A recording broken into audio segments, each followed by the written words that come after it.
पहला हमारा यूरोप में राष्ट्रवाद, ठीक ना। इस चैप्टर में आपको लगभग आज की क्लास से आपको जो 10वां फाइनल एग्जाम में पूछा जाता है, आपको 3 से 4 क्वेश्चन आपको बनेगा। आपको ऑब्जेक्टिव भी बनेगा, आपको सब्जेक्टिव भी बनेगा। तो ध्यान से सुनना, इसको ध्यान से समझना पड़ेगा, ठीक ना। पहला चैप्टर है यूरोप में राष्ट्रवाद। यूरोप में कौन है हमारा? राष्ट्रवाद। यूरोप के बारे में पूरा पढ़ेंगे, क्योंकि हम लोग भारत में पहली बार जो है हमारा राष्ट्रवाद की शुरुआत, भारत की लगाव राष्ट्रवाद की किस प्रकार से शुरुआत हुआ था, उस सभी के बारे में हमारा इसमें पढ़ना हमारा। इसीलिए हमारे पहले सबसे पहले राष्ट्रवाद को पढ़ने से पहले हमारा यूरोप में पढ़ेंगे, ठीक ना। यूरोप के बारे में क्या करें, पहले समझेंगे। पहले हम लोग समझेंगे कि राष्ट्रवाद होता क्या है। सबसे पहले क्या समझेंगे? राष्ट्रवाद। राष्ट्रवाद का मतलब क्या होता है? राष्ट्रवाद किसे कहते हैं कि राष्ट्रवाद का मतलब क्या होता है, पहले उसके समझें। आप लोग का एग्जाम में आएगा, क्वेश्चन आएगा कि राष्ट्रवाद किसे कहते हैं या राष्ट्रवाद की व्याख्या करें, ठीक ना। उसके बारे में पहले समझना राष्ट्रवाद क्या है। राष्ट्रवाद जो कहते हैं, राष्ट्रवाद किसी भी देश के प्रति जो प्रेम आ जाए, किसी के प्रति क्या आ जाए, प्रेम आ जाए, किसी को बोलते हैं स्नेह आ जाए, उसी को बोलते हैं क्या आ जाएगा हमारा, गर्व आ जाए। स्नेह, प्रेम, गर्व और लगाव कोई क्या बोला जाता है, राष्ट्रवाद बोलते हैं। स्नेह, प्रेम, गर्व, लगाव को क्या बोला जाता है, राष्ट्रवाद बोलते हैं। कोई दिक्कत? राष्ट्रवाद की परिभाषा याद रखना। राष्ट्रवाद की परिभाषा दिया था, ये जो दिया था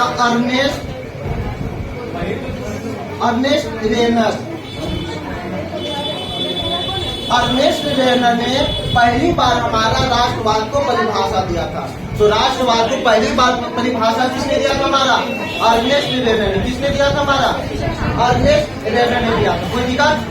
और दूसरी बात फिर उसके बाद में आया था हमारा अर्नेस्ट रेनर ने बताया था, जो किसी भी देश के प्रति प्रेम रहे, जो किसी भी देश के प्रति स्नेह रहे, किसी भी देश के प्रति गर्व रहे, किसी भी देश के प्रति लगाव रखता है, उसे क्या बोला जाता है? राष्ट्रवाद। उसे क्या बोलते हैं? राष्ट्रवाद। लेकिन यह अर्नेस्ट ने कुछ हमारा लोगों की हमारा फ्रांस के बारे में जो रह रहा लोगों ने, जो यूरोप में भी सब पढ़ेंगे, हमारे राष्ट्रवाद में कुछ लगा हुआ, राष्ट्रवाद की इसे क्या हो गया हमारा, कुछ लगा हुआ, लोगों की कुछ अंदर क्या हो गया, उजागर हो गया, कुछ लोगों ने जाना। फिर उसके बाद अगला हमारा आया था, अगला एक आया था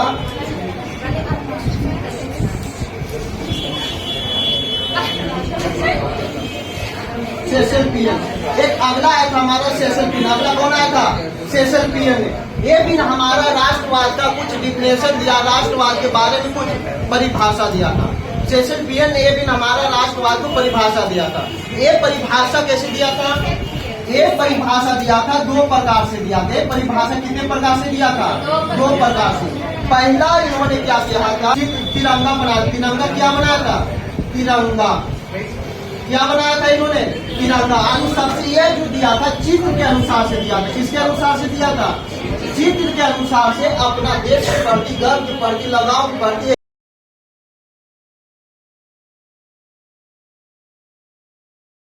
झंडा, इसको क्या बोला जाता है? झंडा। यानी झंडा को प्रति अपना देश के लिए लगाव बना दिया। जैसे हमारे भारत की झंडा है, क्या भारत के झंडा को देख करके भारत के लोगों की क्या होता है, हमारा गर्व होता है, एक भावना होता है कि नहीं होता है? उसी हमारा जो हमारा यूरोप में हमारा झंडा का चित्र बनाया, और इन्होंने इससे हमारा लोगों के प्रति लगाव बढ़ा, लोगों के प्रति आकर्षण बढ़ा, जिससे क्या हो, लोगों की भावना को जगा हमारा। दूसरी चीज क्या बना दिया था? चित्र बनाया था। दूसरी चीज क्या बना दिया था हमारा? चित्र। या अपने देश के प्रति कुछ वैसा लगात्मक चित्र बना दिया, जिससे हमारा लोगों के क्या हो गया, लगाव बढ़ते गया, जिससे लोगों की क्या हो गया, आकर्षण बढ़ते गया, लगाव बढ़ते गया। तो जिससे हमारा राष्ट्रवाद की क्या हो गया, भावना जगा। जिससे क्या हो गया, राष्ट्रवाद की भावना जगा। कोई दिक्कत? सबसे पहले राष्ट्रवाद की किसने दिया था? हमारा स्टेन रोनन ने। इन्होंने क्या बोला था? प्रेम क्या आ जाए, स्नेह आ जाए, गर्व आ जाए, लगाव को क्या बोला जाता है? राष्ट्रवाद बोलते हैं। उसके बाद आया था शेक्सपियर ने, इन्होंने दो प्रकार से अपना परिभाषा उजागर किया था। पहले अब एक हमारा झंडा का चित्र बनाया और दूसरा एक चित्र बना करके एक झंडा बना करके राष्ट्रवाद को जगाया।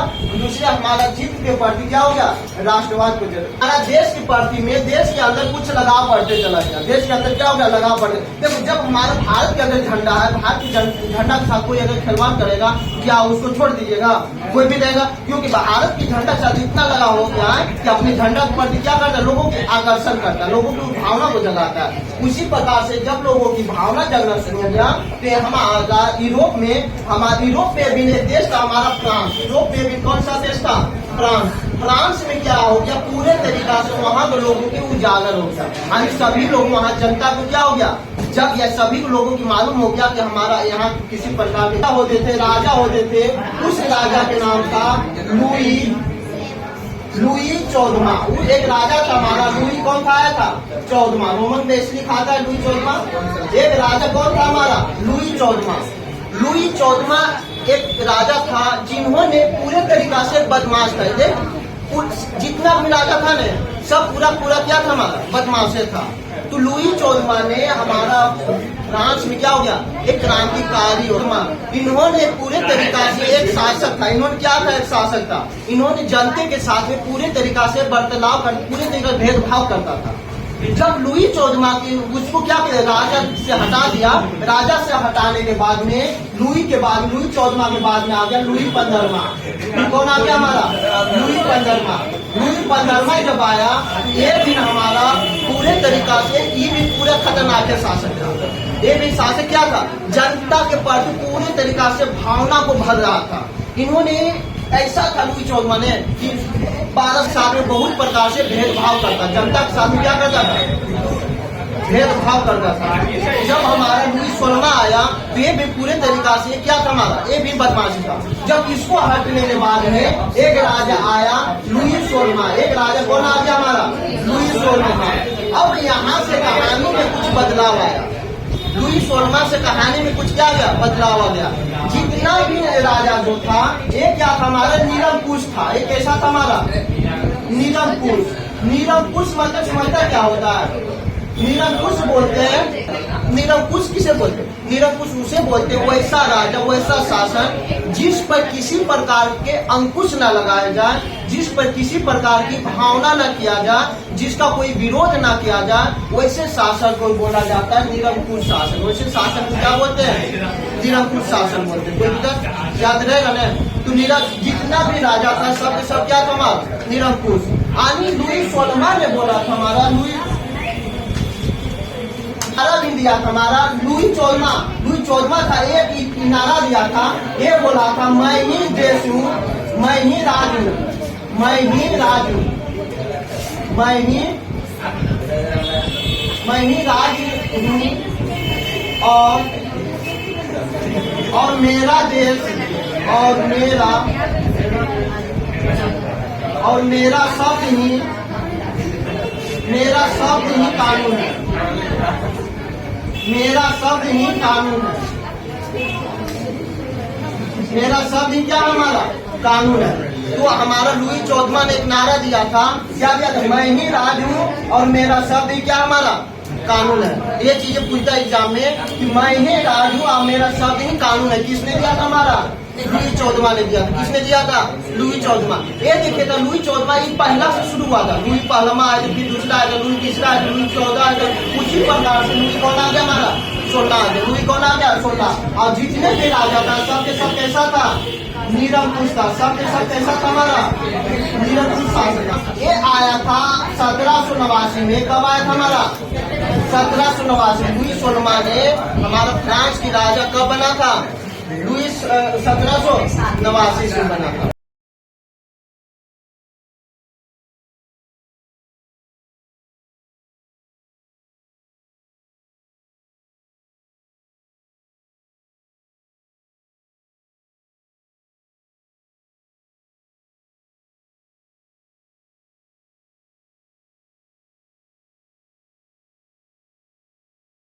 से लोगों ने क्या करने लगा, पूरे तंगी आ गया था, जनता ने वहाँ पूरे तरीका से परेशान होने लग गया था। जनता ने परेशान होकर के आंदोलन शुरू कर दिया। जनता ने परेशान होकर के वहाँ क्या कर दिया, लुईस सोलमा के खिलाफ में आंदोलन शुरू कर दिया, जिससे नाम से दिया गया 1789 की क्रांति या 1789 के फ्रांसीसी का क्रांति। उसी के नाम से क्या जाते हैं, फ्रांसीसी की क्रांति। जब फ्रांस में पूरे तरीका से लड़ाई युद्ध फैल गया तो वहाँ जो राजा था लुईस सोलमा था, इसको क्या कर दिया, हटा दिया है। इसे क्या कर दिया गया, हटा दिया गया। इसे हटा करके इसके फांसी की सजा दे दिया। इसे हटा करके क्या कर दिया, फांसी की सजा। बहुत सारा बेकार काम किया था। जब वहाँ की जनता ने जब राजतंत्र को हटा दिया, क्योंकि जब शासन जो चल रहा था 1789 में शासन जो चल रहा था, राजतंत्र शासन चल रहा था। कैसा शासन चल रहा था, राजतंत्र। कैसा शासन चल रहा था, राजतंत्र। राजतंत्र शासन किसे कहते हैं, राजतंत्र शासन होता है जो राजा के द्वारा चलाए गए शासन को, उसे क्या बोलते हैं, राजतंत्र शासन बोला जाता है। राजा के द्वारा चलाए गए शासन को क्या बोलते हैं, राजतंत्र बोलते हैं। तो जिसमें जनता का कोई भागीदारी नहीं होता, जनता से कोई मतलब नहीं रहता, जो भी करेगा, जो राजा करेगा, जो भी कुछ है जो क्या है, राजा, वही शासन चल रहा था।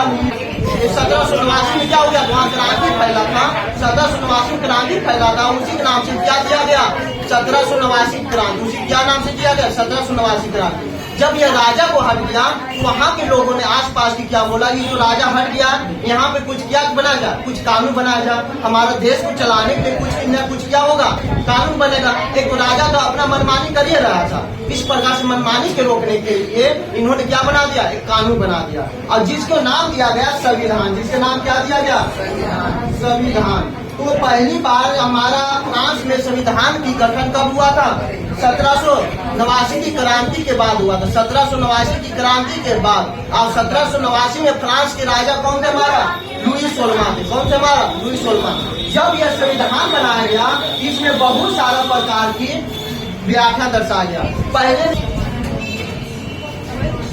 पहले क्या दिया गया, समान अधिकार, क्योंकि वहाँ के लोगों में जो था क्या, भेदभाव कर रहा था। लोगों में क्या कर रहा था, भेदभाव कर रहा था। जो पैसे वाला थे, जो राजा वाले थे, बड़े ज्यादा कर रहा था, और जो पैसे वाले कम थे, वो क्या कर रहा था, कम कर रहा था। वो सभी को समाप्त करके सभी को अधिकार क्या दे दिया गया, समान। आज पूरे फ्रांस में सभी जनता का अधिकार क्या होगा, समान होगा। या राजतंत्र हो या कोई भी ना, कितना बड़ा आदमी आ जाए। पितृभूमि, पितृभूमि जैसे बोला जाता है, जैसे हम लोग क्या बोलते हैं, भारत में मातृभूमि बोलते हैं, भारत को क्या बोलते हैं, मातृभूमि बोलते हैं। उसी प्रकार से फ्रांस में क्या बोला जाता था, पितृभूमि बोलते थे। फ्रांस में क्या बोला जाता था, फ्रांस में क्या बोलते थे, पितृभूमि के नाम से जाना जाता। फ्रांस में किस नाम से जाना जाता, पितृभूमि। और यहाँ भी क्या दे दिया गया, नागरिक। क्या दिया गया, नागरिक, यानी सभी को नागरिकता का अधिकार दे दिया गया। पहले वहाँ मतलब पहले कोई प्रकार से फ्रांस में राजा जब थे, किसी प्रकार से शासन नहीं चल रहा था, तो किसी को नागरिकता वहाँ नहीं दिया जा रहा था। जब यहाँ राजा को मारने के बाद में वहाँ संविधान बनाया गया, तो सभी को नागरिकता क्या दिया गया, तिरंगा। तिरंगा, तिरंगा का चित्र, तिरंगा फहराया गया, क्योंकि तिरंगा से क्या होता, अपना झंडा फहराया गया, जिससे हमारा देश के प्रति लगाव क्या हो जाए, बढ़ेगा। अपने फ्रांस में देश के प्रति क्या हो गया, लगाव बढ़ गया, हमारा तिरंगा लगाव दिया गया। और हमारा क्या किया गया, क्योंकि और जो फ्रांस में था, सभी क्षेत्रों में अलग अलग भाषा बोला जाता था। सभी क्षेत्रों में क्या बोलते थे, अलग अलग भाषा बोलते। सभी को समाप्त करके फ्रांस भाषा लाएगा। सभी को समाप्त करके कौन सा भाषा,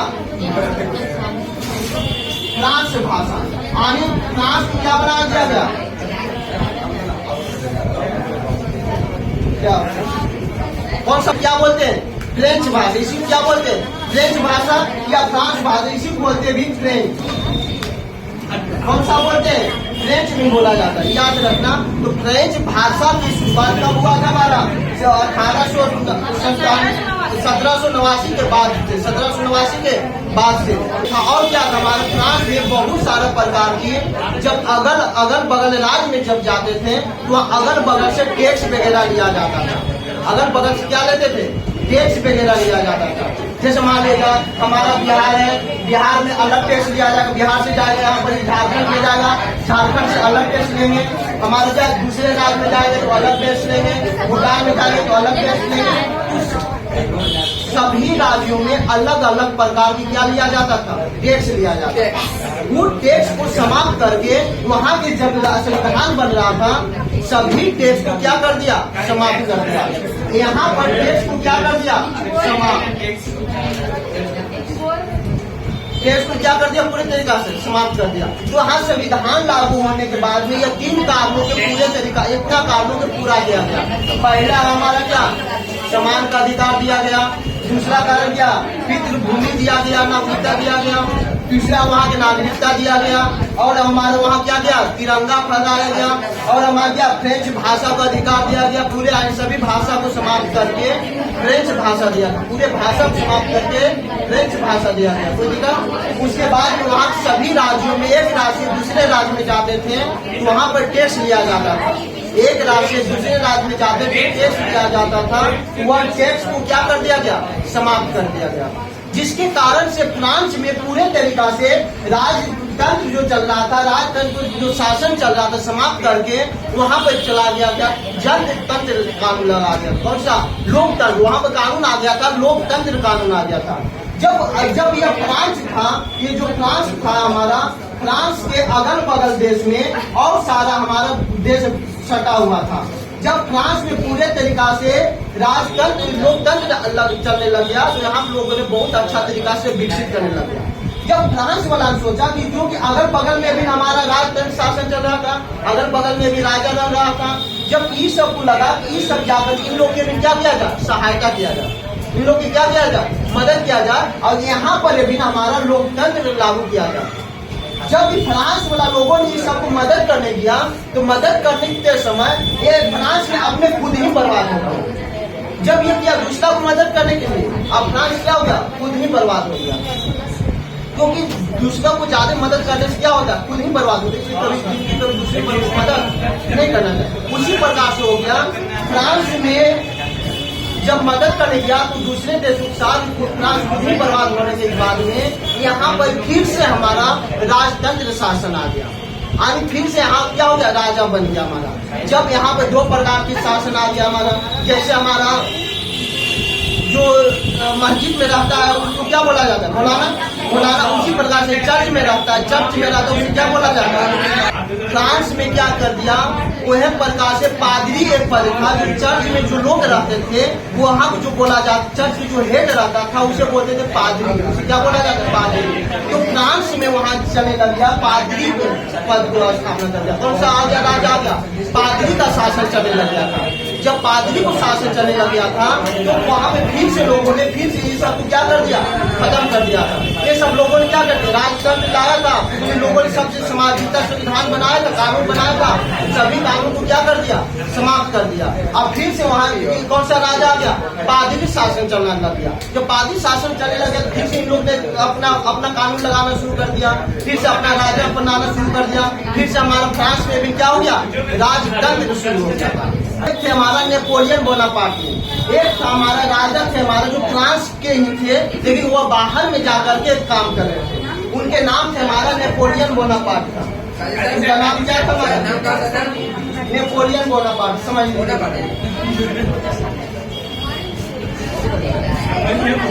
उसके नाम था हमारा, कौन था हमारा, नेपोलियन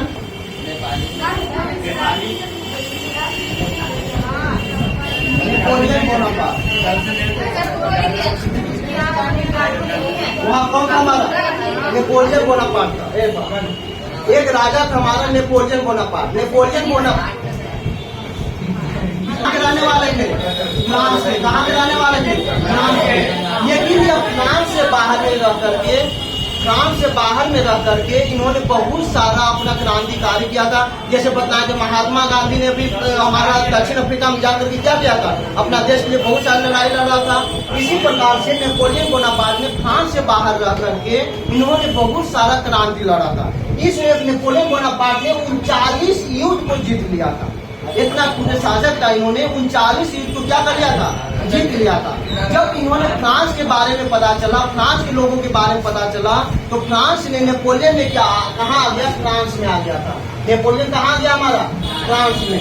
जब फ्रांस में यहाँ पर आया तो यहाँ के लोगों ने क्या करके इसे जो पढ़ने जा रहे हैं मुक्त पतन, ठीक है।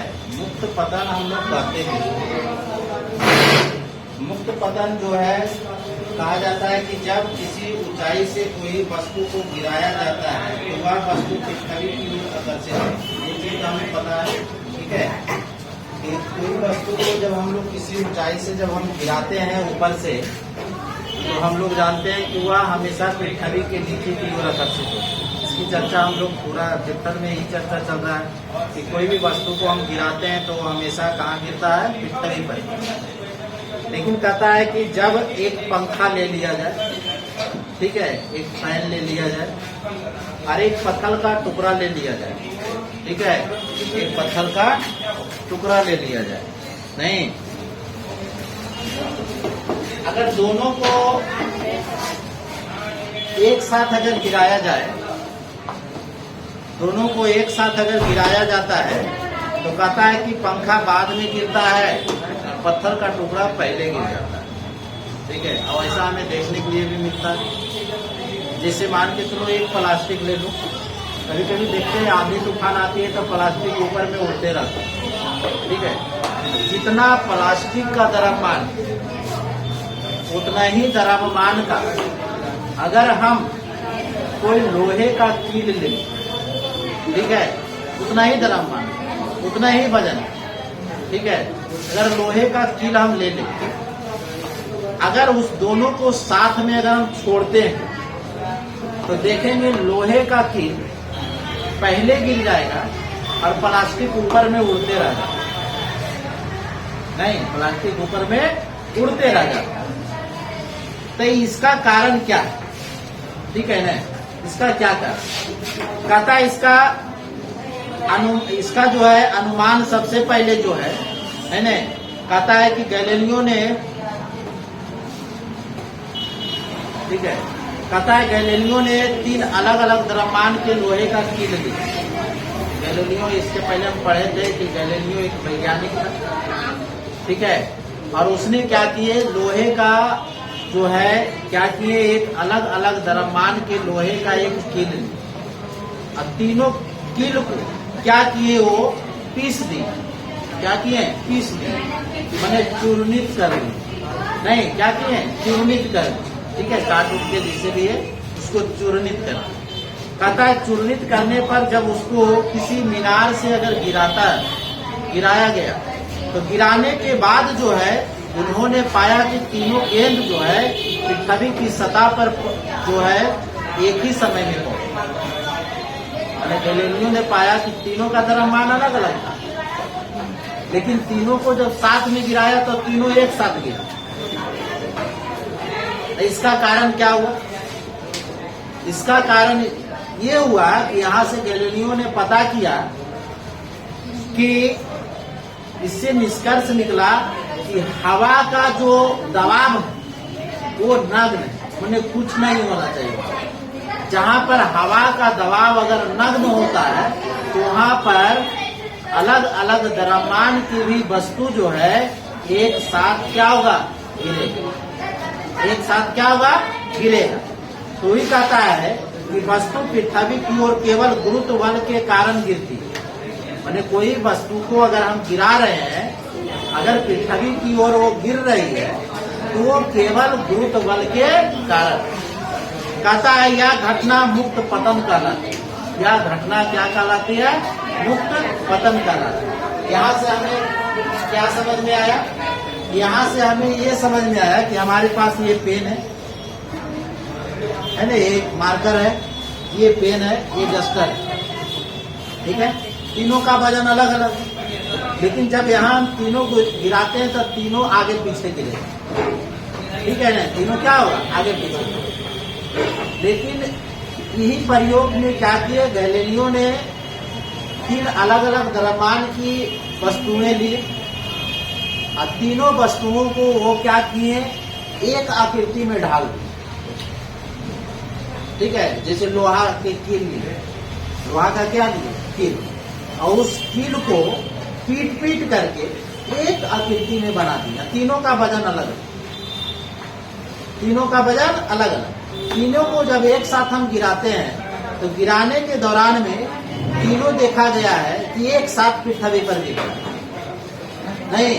लेकिन कभी कभी हमें ये चीज देखने के लिए मिलता है कि प्लास्टिक है, प्लास्टिक से एक छोटा सा भी अगर हम कण लेते हैं उसकी द्रव्यमान से कम, तो वो कण नीचे गिर जाएगा और प्लास्टिक हवा में उड़ते रह जाता है। जैसे ऐसे देखते हैं कि हम लोग पतंग उड़ाते हैं, कभी कभी पतंग उड़ते हुए भी देखते हैं। जब पतंग आकाश में उड़ती है तो पतंग का कुछ ना कुछ तो वजन होता है, पतंग में प्लास्टिक होता है, पतंग में कुछ उसमें बांस की कमाची होती है, लकड़ियां डाली जाती है, ठीक है, और उसमें कुछ धागे भी रहते हैं। उतना वजन लेकर के वो आकाश में क्या होता है, उड़ता है, गिरता नहीं। लेकिन अगर उसी पतंग का जो उसमें लगे हुए लकड़ियां बांस की होती है उसको निकाल ले, निकाल के आकाश में फेंक दे, क्या उड़ पाएगा वो?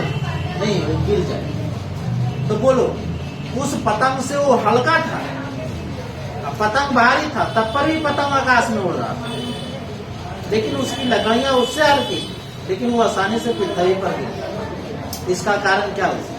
इसका कारण ये हुआ कि पतंग का जो क्षेत्रफल था वो ज्यादा था, लकड़ियों का क्षेत्रफल कम था, इसलिए वो हवा के कारण जो है पतंग आकाश में तैरता रह गया, और जो लकड़ियां था उसमें हवा का जो है प्रेशर नहीं था, हवा का कोई रुकावट नहीं किया, इसके कारण वो आसानी से क्या हुआ, नीचे गिर नहीं। तो यहाँ पर क्या हुआ कि दोनों का द्रव्यमान अलग अलग था, लेकिन जो ज्यादा द्रव्यमान था वही ऊपर में उड़ रहा था, और जो कम द्रव्यमान था वो नीचे गिर। इससे पता चलता है कि हम जब कोई वस्तु को अगर कुछ ऊंचाई से गिराते हैं तो दोनों अलग अलग गिरने का जो कारण है वो हमारे हवा का कारण है। हवा कुछ ना कुछ हमारे वायुमंडल में उस वस्तुओं पर क्या करती है, रुकावट डालती है। क्या करती है, रुकावट डालती है। अगर उसी वस्तु जहाँ हवा की मात्रा ना हो, जहाँ निर्वात हम उस स्थान को कहते हैं जहाँ हवा का शून्य अवस्था हो, मैंने हवा का कोई मतलब वहाँ कुछ आना जाना नहीं है, हवा कुछ भी नहीं, ठीक है ना, आवागमन बंद है हवा, तो वहाँ पर हवा का आवागमन अगर बंद रहेगा, अगर वहाँ पर कोई वस्तु को अगर हम गिराते हैं तो जिसका द्रव्यमान अलग अलग भी रहेगा वो वस्तु पृथ्वी पर एक साथ। इससे हमें ये पता चलता है द्रव्यमान कुछ भी हो, द्रव्यमान वस्तु का कुछ भी हो, लेकिन पृथ्वी जो अपनी बल से खींचती है, अपनी बल से खींचती है, वो सब एक समान बल से खींचती है। ऐसा नहीं कि जो ज्यादा भारी है वो जल्दी पहुंच जाएगा, कम भारी है कम, ऐसा नहीं। हमें देखने के लिए इसलिए मिलता है कि हवा के कारण, हवा उसमें कुछ न कुछ रुकावट डालती है, बल लगा। लेकिन उसी वस्तु को अगर निर्वात में गिराया जाए तो ज्यादा और कम वाले द्रव्यमान भी एक साथ गिरते। तो जब कम और बेसी अधिक द्रव्यमान वाले वस्तु अगर एक साथ पृथ्वी पर गिरती है तो उसी को हम बोलते हैं मुक्त पतन। क्या बोलते हैं? मुक्त पतन। भाषा के अनुसार कभी न कभी द्रव्यमान की चर्चा बोलते हैं, कभी कभी हम भार की भी चर्चा बोलते हैं। कभी हम भार नाम ले लेते हैं तो कभी द्रव्यमान, दोनों लगता है एक समान है। कभी कभी बोलते हैं कितना भार हुआ, या बोलते हैं कभी कभी कितना द्रव्यमान हुआ, तो दोनों का अर्थ हम लोग एक समझ जाते हैं कि द्रव्यमान या भार बोला जा रहा है तो इसका मतलब है कि कोई ना कोई वस्तु के वजन की चर्चा किया जा रहा है, नहीं। लेकिन दोनों अलग अलग, दोनों क्या है, अलग अलग। अलग अलग कैसे है कि द्रव्यमान जो होता है, द्रव्यमान जो होता है किसी वस्तु का निश्चित माप होता है, किसी वस्तु का निश्चित माप होता है कि कितना है। उस वस्तु को हम कहीं भी ले जाएंगे, एक घर से दूसरे घर, दूसरे घर से तीसरे घर, और तीसरे घर से चौथे घर, कहीं भी अगर हम ले चल गए नहीं तो उसका जो द्रव्यमान होगा हर जगह बराबर होगा। अब हम सब्जी बाजार से खरीद के लाए, जी बाजार से हम खरीद के लाए, ठीक है, अगर वहां से 1 केजी हम खरीद के लाए, तो वहां से खरीद के लाए हम अपने घर, वो अपने घर से किसी मान के चलो दोस्त के घर भेज देंगे, है ना, तो वो क्या होगा, उसकी वजन में चेंज हो जाएगा, द्रव्यमान में चेंजिंग होगा नहीं, जितना हम लाए हैं उतना ही है, ठीक है। और इस द्रव्यमान का जो मात्रक होता है वो केजी होता है, क्या होता है, केजी होता है। लेकिन भार किसको कहते हैं, तो भार हम उसको कहते हैं कि जब किसी भी वस्तु को कोई छवि जिस बल से अपनी ओर खींचती है उसी को भार कहते हैं। माने जब किसी वस्तु को पृथ्वी अपनी ओर खींच रही है, माने जितना भी वो बल लगा करके अपनी ओर खींचती है, तो खींचने में जितना उसको बल लगा उसी को बोलते हैं भार।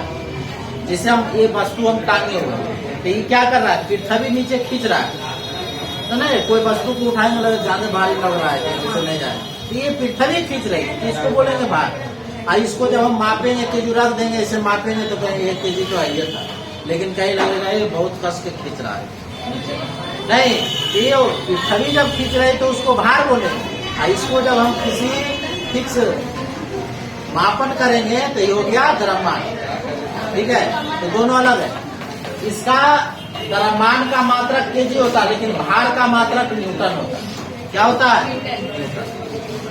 इसीलिए हम लोग जानते हैं पृथ्वी जिस बल से खींचती है तो द्रव्यमान गुणित त्वरण होता है, मैंने बल के उसके द्रव्यमान के साथ साथ क्या होता है, त्वरण।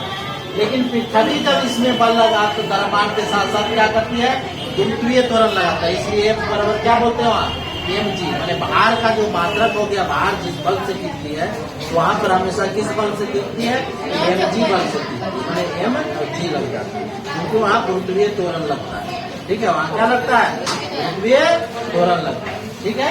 इसलिए भार और द्रव्यमान दोनों अलग है, भार का मात्रक केजी है, भार का मात्रक न्यूटन है, ठीक है, द्रव्यमान का मात्रक केजी। राष्ट्रवाद का अर्थ भी बताए थे। इस राष्ट्रवाद का मतलब होता है, राष्ट्रवाद के मतलब होता है, बताएं राष्ट्रवाद के मतलब क्या होता है। राष्ट्रवाद के मतलब जो अपने देश के प्रति में क्या रहेगा, स्नेह, क्या रहेगा, स्नेह, और क्या रहता है, प्रेम, और क्या रहता है, गर्व, और क्या रहता है, लगाव, लगाव। इसे क्या बोलते हैं, जो अपने देश की प्रति में स्नेह, प्रेम, गर्व, लगाव रखता है उससे क्या बोला जाता है, राष्ट्रवाद। उसे क्या बोलते हैं, राष्ट्रवाद बोलते हैं। राष्ट्रवाद पिक्चर बना करके दिया था, फोटो बना करके, पहला फोटो बनाया था, झंडा के फोटो बनाया था, उसमें बताया कि जिससे हमारा लोगों के प्रति में भावना बढ़ा, अपनी लोगों के प्रति में उजागर बढ़ा। उसके बाद बताएं कि हमारा देश की प्रति में कुछ ऐसा लगाव चित्र बनाया था जिससे क्या हो गया, लोगों के रोज भावना को उजागर बढ़ा था। जब लोगों की भावना बढ़ा, यानी क्रांति जो चल रहा था, कहाँ चल रहा था, यूरोप के एक देश था हमारा फ्रांस, यूरोप का एक देश कौन था हमारा, फ्रांस था हमारा। उस देश में एक क्रांति चल रहा था, फ्रांस में क्या चल रहा, क्रांति चल रहा था। फ्रांस में क्रांति का जो शुरुआत हुआ था तो कब हुआ था, 1789 ईस्वी में। इसी को बोला जाता है फ्रांसीसी क्रांति, इसी को क्या बोलते हैं, फ्रांसीसी क्रांति।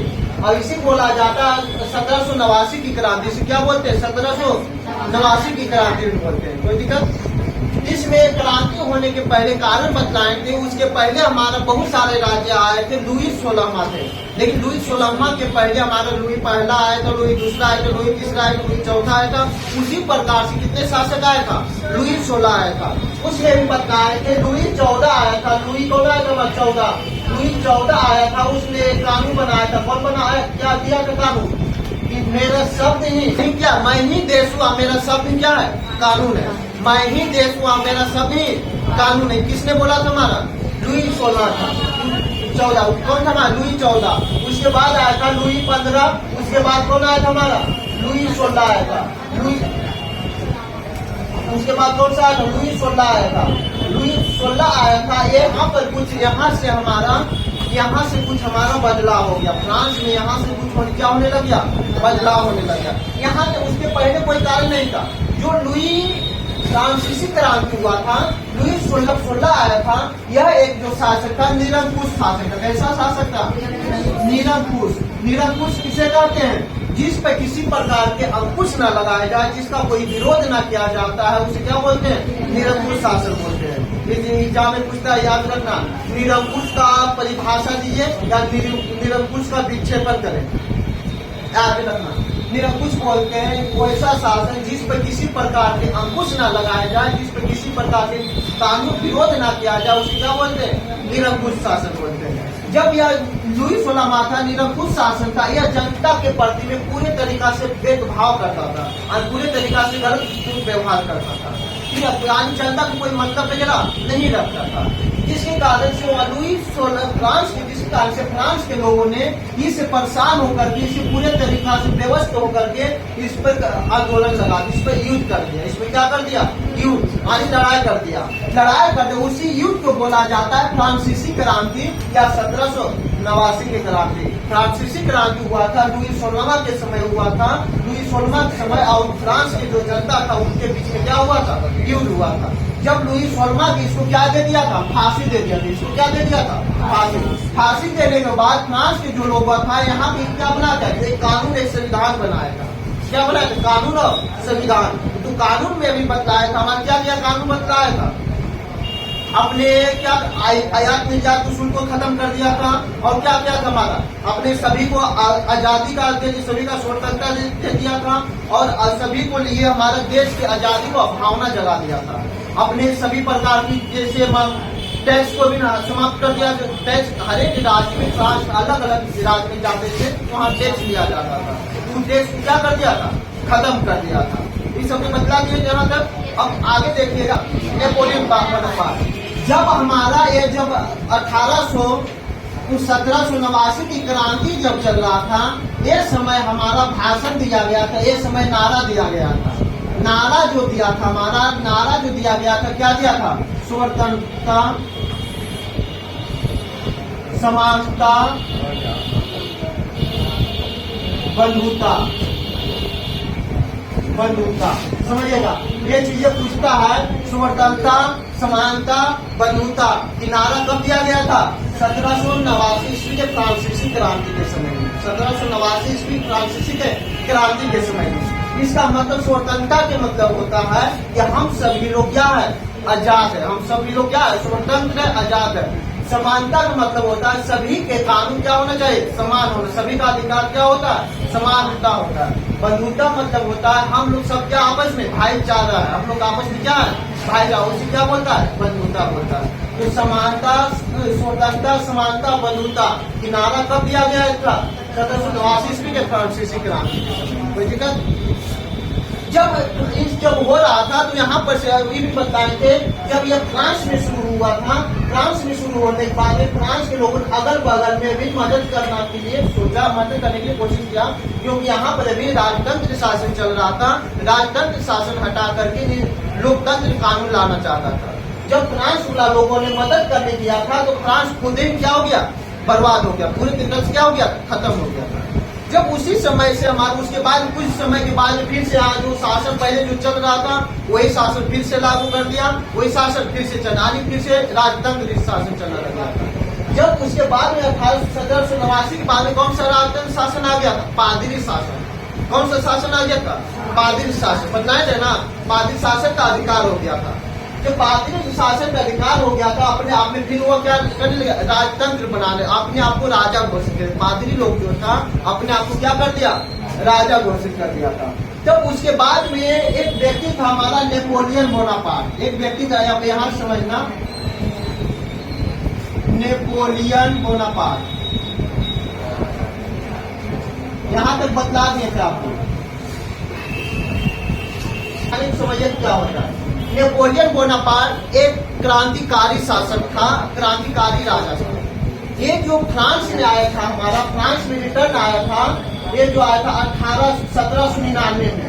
ये जो आया था 1799 ईस्वी में फ्रांस में आया था। फ्रांस में आने से पहले ने इन्होंने अलग अलग देशों में 40 युद्ध को जीत लिया था। कितने युद्ध को जीता था? 40 युद्ध। आनी 40 युद्ध को जीतना तो कोई मामूली बात तो नहीं हमारा। 40 युद्ध को जीतना कोई मामूली बात है हमारा, नहीं हमारा। तो नेपोलियन ने फ्रांस में आने से 1799 के पहले कितना युद्ध को जीत लिया था? 40 युद्ध को जीत लिया था। जब 40 युद्ध को जीत लिया था, इसलिए फ्रांस के लोगों के अंदर बहुत बड़ा भावना जगा हुआ था कि जैसे महात्मा गांधी बदलाए थे ना, महात्मा गांधी जो था क्या किया था? दक्षिण अफ्रीका में गया था। दक्षिण अफ्रीका में वहाँ के लोगों को, भारत के लोगों को भलाई किया था, बहुत सारा दक्षिण अफ्रीका लोगों की मदद किया था, जिसमें महात्मा गांधी को बहुत सारा नाम होगा और भारत में आने के बाद बहुत उसको इज्जत मिला था हमारा। उसी प्रकार से नेपोलियन बोनापार्ट जो थे अलग देशों में जाकर के लड़ाई लड़ रहे थे और लड़ाई लड़ने के बाद लोगों की जानकारी में पूरी तरीका से एक हमारा व्यक्ति है जो बहुत अच्छा काम कर रहा है। जैसे महात्मा गांधी कैसे चर्चा हो गया था, पूरे भारत में चर्चा हो रहा था कि भारत के एक व्यक्ति दक्षिण अफ्रीका में जाकर के क्या कर रहा है? मजदूरों को मदद कर रहा है, वहाँ लोगों के खिलाफ लड़ाई लड़ रहा है और आंदोलन भी जीत जा रहा है। बिना लड़ाई पैना से लड़ाई लड़ता, बिना गोली बंदूक से लड़ाई लड़ता था। अंग्रेज के बाद बड़ा बड़ा हथियार रहता, फिर भी नहीं जीत पाता था। महात्मा गांधी जीत लेता था, कलर बेटी सुखल बेटी था, वो भी जीत लेता था। लेकिन उसी प्रकार से नेपोलियन भी था। नेपोलियन वैसे ही था, उसका फोटो देखिएगा ना, एकदम गांधी के एकदम सुखल व्यक्ति था, सुखल व्यक्ति था। इन्होंने 40 युद्ध को जीत लिया था। जब फ्रांस में इनको आने की पता चला, जब फ्रांस में आ रहा था तो लोगों ने इनको काफी मदद किया था। नेपोलियन बोनापार्ट पूरे देश का स्वागत कर दिया कि अब हम लोग क्या करें, नेपोलियन आजाद दिलाएंगे, हम लोग के लिए भगवान आ रहे हैं, हम लोग क्या रहे भगवान। नेपोलियन पूरा फ्रांस की जो जनता था, फ्रांस के जो जनता थे, फ्रांस की जनता ने इन्हें बहुत क्या किया? स्वागत किया, पूरे तरीका धूमधाम से इनको फ्रांस में लाया गया। जब फ्रांस में नेपोलियन कब आया था? 1799 में आया था। में आने के बाद में यहाँ पर ही क्रांति शुरू हुआ।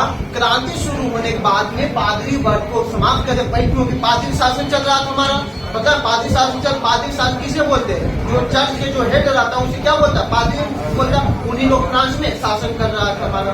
तो उस पादरी शासन को क्या कर दिया? समाप्त कर दिया।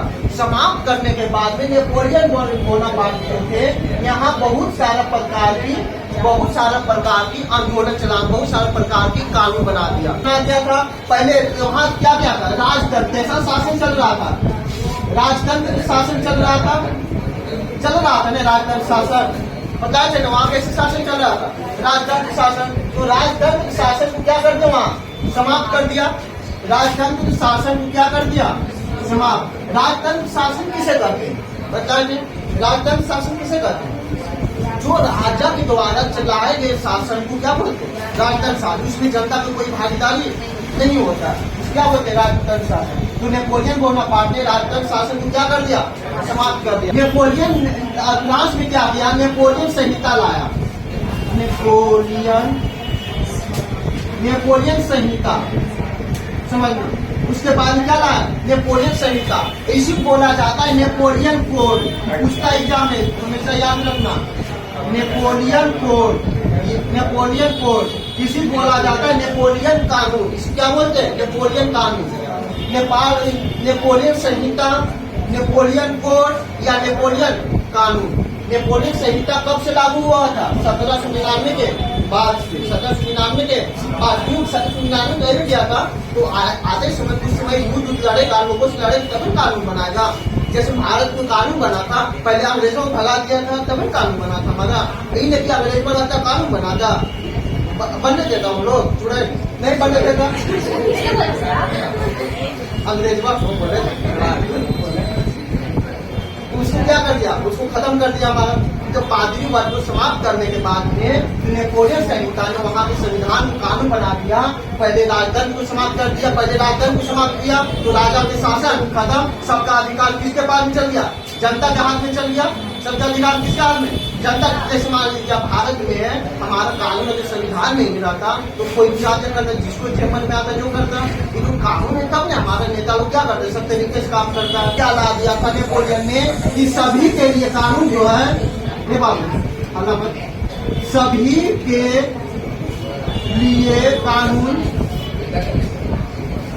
सभी के लिए कानून समान होगा। यानी सभी के लिए कानून क्या होगा हमारा? समान। क्योंकि जनता के लिए जनता वहाँ जब चल रहा था कानून ना, तो सभी के भेदभाव किया जा रहा था। कोई पैसे वाला था उसको ज्यादा अधिकार, जैसे पादरी वाला था लोग तो ये करता तो वही होता था। तो वहाँ कानून लगा दिया, कोई नहीं चुनचान करेगा, सभी क्या सभी के कानून क्या करेगा, एक समान रहेगा, कोई गलती करेगा सबके लिए कानून क्या रहेगा, एक समान नहीं रहेगा। तो सभी ने कानून क्या कर दिया, समान कर दिया। और बताए थे हमारा, और बताएं कि लुईस सोलमा ने भी कानून लाए थे। लुईस सोलमा के बाद में भी शासन कानून बनाया गया था। उस सभी कानून को क्या कर पादरी ने समाप्त कर दिया था, लेकिन नेपोलियन ने क्या करे, फिर से शुरुआत कर दिया। उन लोग ने क्या किया था, हमारा एक था हमारा जन्मजात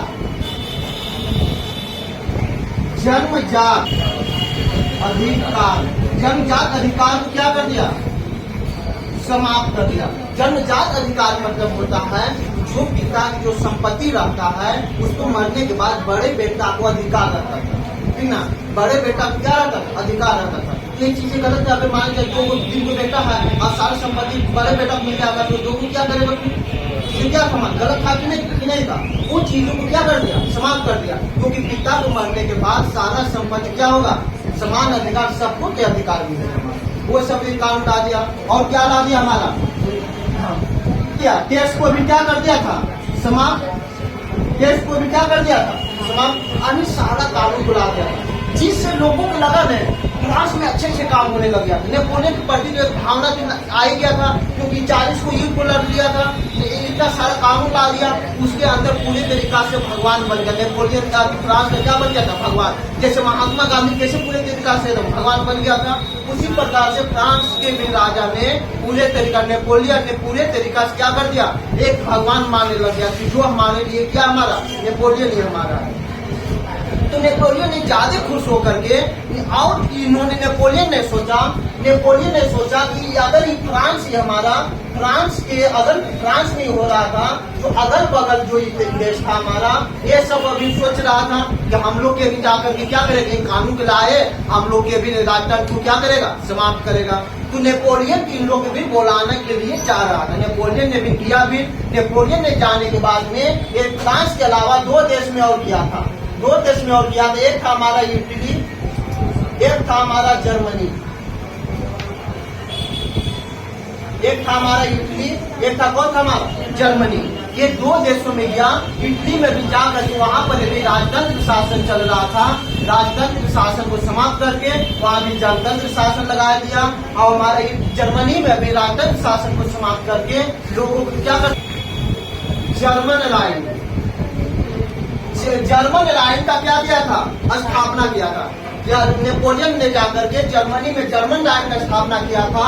ये जो किया था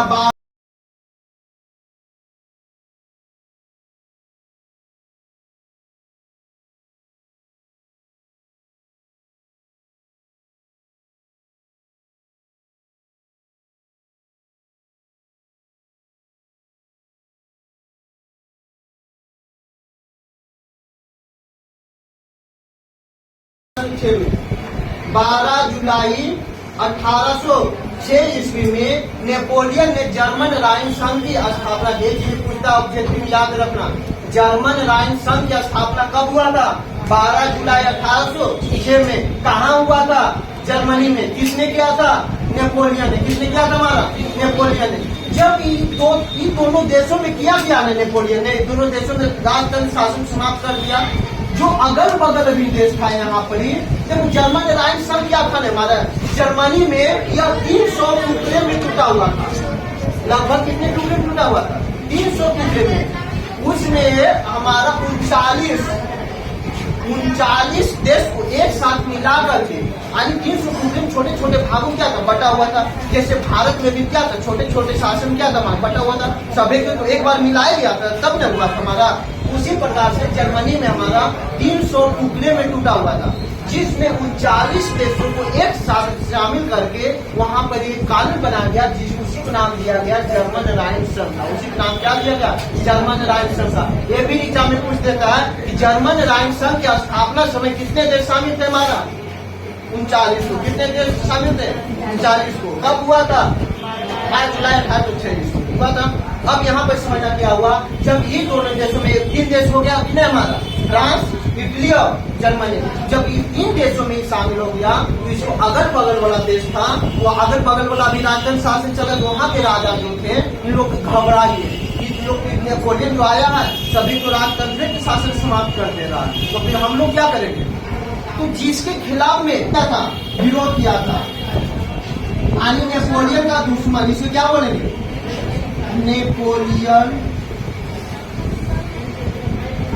नेपोलियन का दुश्मन।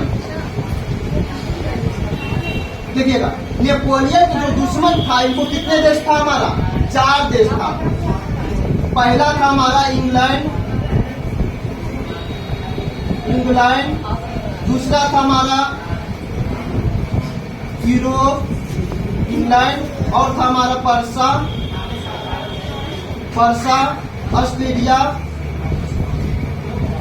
ऑस्ट्रेलिया अलग है, इंग्लैंड, पर्सा, ऑस्ट्रेलिया। समझिएगा, इंग्लैंड का आनी नेपोलियन बोनापार्ट का कितने दुश्मन था? 4 देश। कौन कौन? इंग्लैंड, पर्सा, ऑस्ट्रेलिया और रूस। यह 4 देशों ने मिलकर के क्या किया था? नेपोलियन पर ही हमला कर दिया। नेपोलियन एक तरफ से अकेले पड़ गया, इसके तरफ कितने देश थे? 4 देश थे। पर क्यों क्या होगा? क्योंकि यहाँ पर जा रहे थे नेपोलियन के लिए, खिलाफ लड़ने के लिए। नेपोलियन जो था राजतंत्र शासन को समाप्त करके ये कौन सा शासन खिलाते थे? राजतंत्र। यहाँ के राजा ने उसके विरोध में करने के लिए इससे क्या लड़ने लग गया? युद्ध।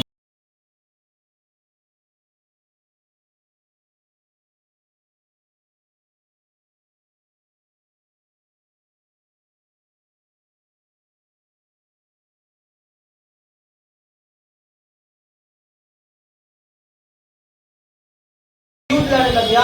जब युद्ध लड़ने लग गया तो जिसमें हमारा क्या हो गया? नेपोलियन का हार हो गया। नेपोलियन की क्या हो गया? हार। अब कहिए सर, नेपोलियन ने 40 युद्ध को जीता था, फिर 4 देशों के साथ क्यों हार गया? क्योंकि इसके तरफ 4 देश शामिल था, अब ये अकेले पड़ गया। या हारेगा नहीं? अब नहीं हारता। इसने क्या किया था? नेपोलियन ने यहाँ पर एक गलती कर दिया। नेपोलियन ने क्या किया था कि जब ये लड़ने लग गया तो लड़ने के लिए तो सिपाही चाहिए ना। इससे क्या करता है? जिस का हमारा कौन था? जर्मनी। ये तीनों देशों से आदमी को जबरदस्ती पकड़ करके सेना में भर्ती कर देता था, क्योंकि लड़ने के तो हमारा सैनिक चाहिए ना। अब सैनिक नहीं रहेगा तो लड़ेगा कौन? फिर तो तीन सभी को पकड़ करके जबरदस्ती सेना में भर्ती कर देगा। अब तुम्ही को पकड़ के जबरदस्ती सेना में भर्ती कर देगा, क्या सरकार से आप खुश रहेगा?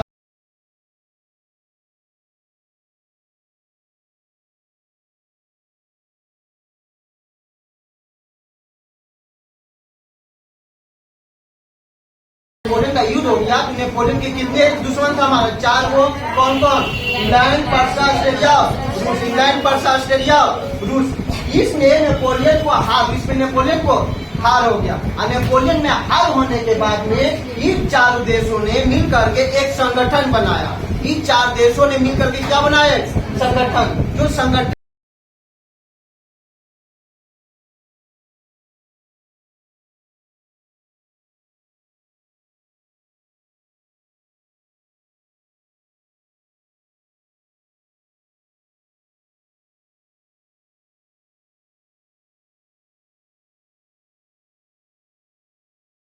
इन्होंने पर्सा के राजधानी में वेना में नेपोलियन 4 देशों ने मिलकर के संगठन बनाया था। पर्सा के मिलते कहाँ में?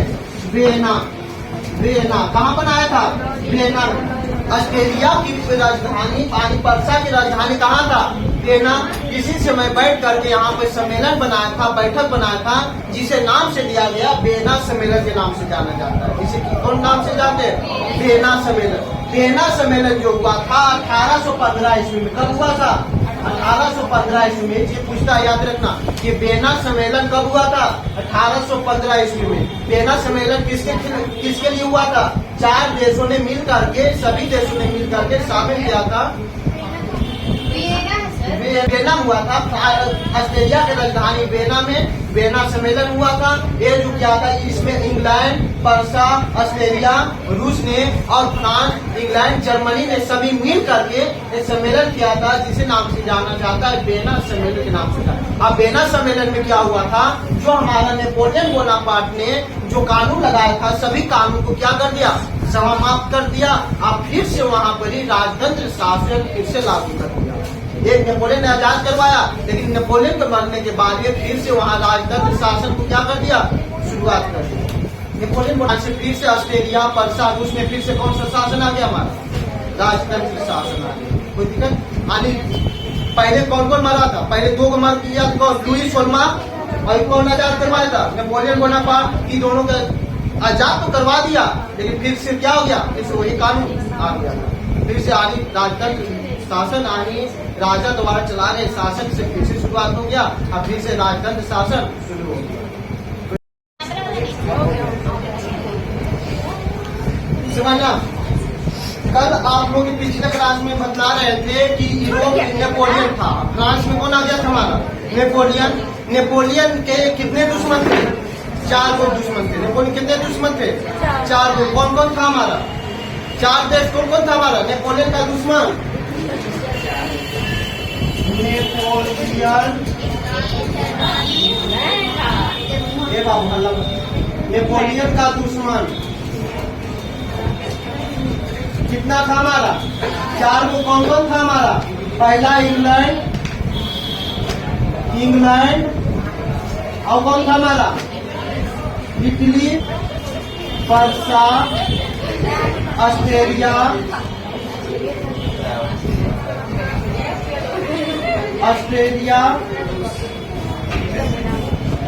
और कौन था हमारा? रूस। ये 4 देशों था जो कि इंग्लैंड के क्या किया था, दुश्मन था हमारा। यही 4 देशों मिल करके हमारा नेपोलियन पे क्या कर दिया था, हमला कर दिया था, जिससे नेपोलियन का हार हो गया था। जिसमें नेपोलियन का क्या हो गया था, हार हो गया था। यह जो युद्ध हुआ था, आप कब हुआ था? 1815 ईस्वी में। कब हुआ था? 1815 ईस्वी में। इसी युद्ध को क्या बोला जाता था? मेटरनी का। इसी युद्ध को वाटर युद्ध बोला जाता था। वाटर युद्ध जो हुआ था 1815 ईस्वी में हुआ। कब हुआ था? 15 ईस्वी में। जब वाटर युद्ध होने के बाद में वो उन लोगों ने मिलकर के, 4 देशों ने मिलकर के एक सम्मेलन बनाया था। क्या बनाया था हमारा? सम्मेलन जो बनाया था ऑस्ट्रेलिया के राजधानी था, जहाँ ऑस्ट्रेलिया की राजधानी कहाँ था हमारा?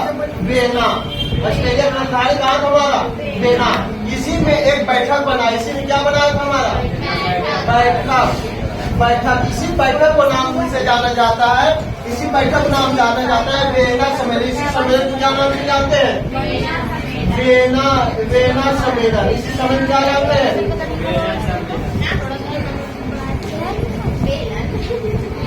सम्मेलन। यह जो वेना सम्मेलन हुआ था 1815 ईस्वी में। कब हुआ था हमारा? 1815 ईस्वी में हुआ था। इस सम्मेलन में होने के बाद में जो हमारा नेपोलियन ने क्या किया था, हमारा जिस देशों के जीता था, हमारा इटली का जीता था। किसको जीता था? इटली को। और किसको जीता था हमारा? जर्मनी को। इटली और जर्मनी को।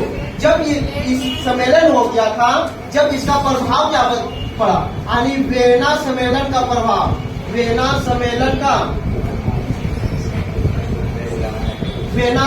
का प्रभाव, यानी जब प्रभाव वेना सम्मेलन हुआ था तो इसका प्रभाव क्या क्या पड़ा था।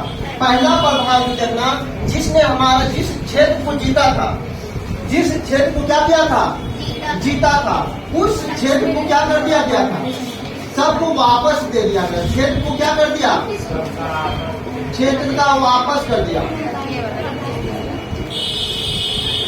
वापस कर दिया, क्षेत्र को क्या कर दिया, वापस। यानी जो इटली को जीता था हमारा, जो जर्मनी को जीता था, उस क्षेत्र को क्या कर दिया, वापस कर दिया। यानी इस पर क्या रहेगा, सभी का अधिकार रहेगा। और जिसने हमारा नेपोलियन ने जो पहले जो लुई, उसके पहले बोला लुई सोलमा का नाम सुना होगा। लुई सोलमा था जो बुर्बो वंश के था। यानी फिर से हमारा बुर्बो वंश का शासन आ गया था। आज फिर से हमारा पुराना शासन है। फिर से कौन सा शासन आ गया, पुराना शासन। शासन। पुराना शासन कौन था हमारा? राजतंत्र शासन था। कौन शासन था? राजतंत्र। राजतंत्र शासन किसे बोलते हैं? जो राजा द्वारा चलाया जाता है शासन, उसे क्या बोलते हैं? राजतंत्र शासन बोलते हैं। उसे क्या? बाद में जो बहुत सारा क्षेत्र में किसी सभी प्रकार जो टैक्स वगैरह लगा, क्या लगा दिया था हमारा? टैक्स वगैरह बताए थे। नेपोलियन जब आया था तो हमारा बहुत सारा टैक्स वगैरह जो लगा हुआ था उस सबको क्या कर दिया था? समाप्त कर दिया था। तो इस सभी चीजों को फिर से क्या कर दिया? लागू कर दिया। सभी चीजों को क्या कर दिया? फिर से लागू कर दिया, जिसके कारण से हमारा फिर से पुराना शासन आने लग गया और इस पर राज जो करने लग गया हमारा पादरी वर्ग का। क्योंकि पादरी वर्ग पहले भी शासन कर रहा था हमारा, फिर से शासन किसका आ गया? हमारा पादरी शासन। यानी फ्रांस में फिर से किस रूप में आ गया? गुलामी के रूप में आ गया। पहले हमारा भारत, जैसे हमारा भारत था, हमारा अंग्रेजों की क्या था? गुलाम था। भारत को फिर आजाद करवाया था और अगर फिर से हमारा अंग्रेजों ने अधिकार कर लेगा तो नहीं कहेंगे फिर से हमारा भारत में गुलामी आ गया। उसी प्रकार से फ्रांस में हमारे को इतना कई बेटा तीन आ गया था। पहले कौन आया था? लुई 16वां आया था हमारा। लुई 16वां के बाद कौन आया था हमारा? Napoleon Bonaparte. नेपोलियन बोनापार्ट भी आया था जो फ्रांस को क्या बनना है? आजाद करवाया था। फिर उसके बाद आया था, फिर उसके बाद कौन आया था? फिर नेपोलियन आया था, इसे क्या कर दिया? हरा दिया गया। इसको फिर क्या कर दिया? फांसी दे दिया गया था। जब फांसी देने के बाद में फिर से हमारा इसको पुराना शासन आ गया। यानी फ्रांस फिर से क्या हो गया? हमारा गुलाम हो गया। हमारा जिसका नाम था लुई 18। फ्रांस में एक शासक आया था जिसका नाम था हमारा लुई 18वां। कौन था हमारा? लुई 18वां। ये कुछ शासक जो था बिल्कुल तरीका से बुर्बो वंश का, बुर्बो वंश बोला जाता है। जो पादरी का शासन था, क्यों बता जो चर्च में रहता है उसे क्या बोलते? पादरी वाला, उसी बोला जाता था बुर्बो वंश बोला जाता है। जो लुई 18वां था कौन सा वंश के था? बुर्बो वंश के। ये क्या किया था? बहुत तरीका से वहाँ फ्रांस में लोगों के बहुत सारा भेदभाव करता था। बहुत सारा प्रकार क्या करता? भेदभाव पूरे, मतलब महिलाओं के साथ दुर्व्यवहार करता था। मतलब कि जनता से कोई मतलब नहीं रखता था। तो फ्रांस में फिर से लोगों ने उजागर होकर के फिर से इसे क्या कर दिया गया? हटा दिया गया। फिर से इसे मार करके क्या कर दिया? भगा दिया।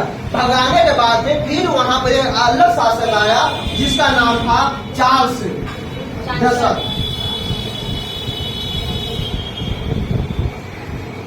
चार्ल्स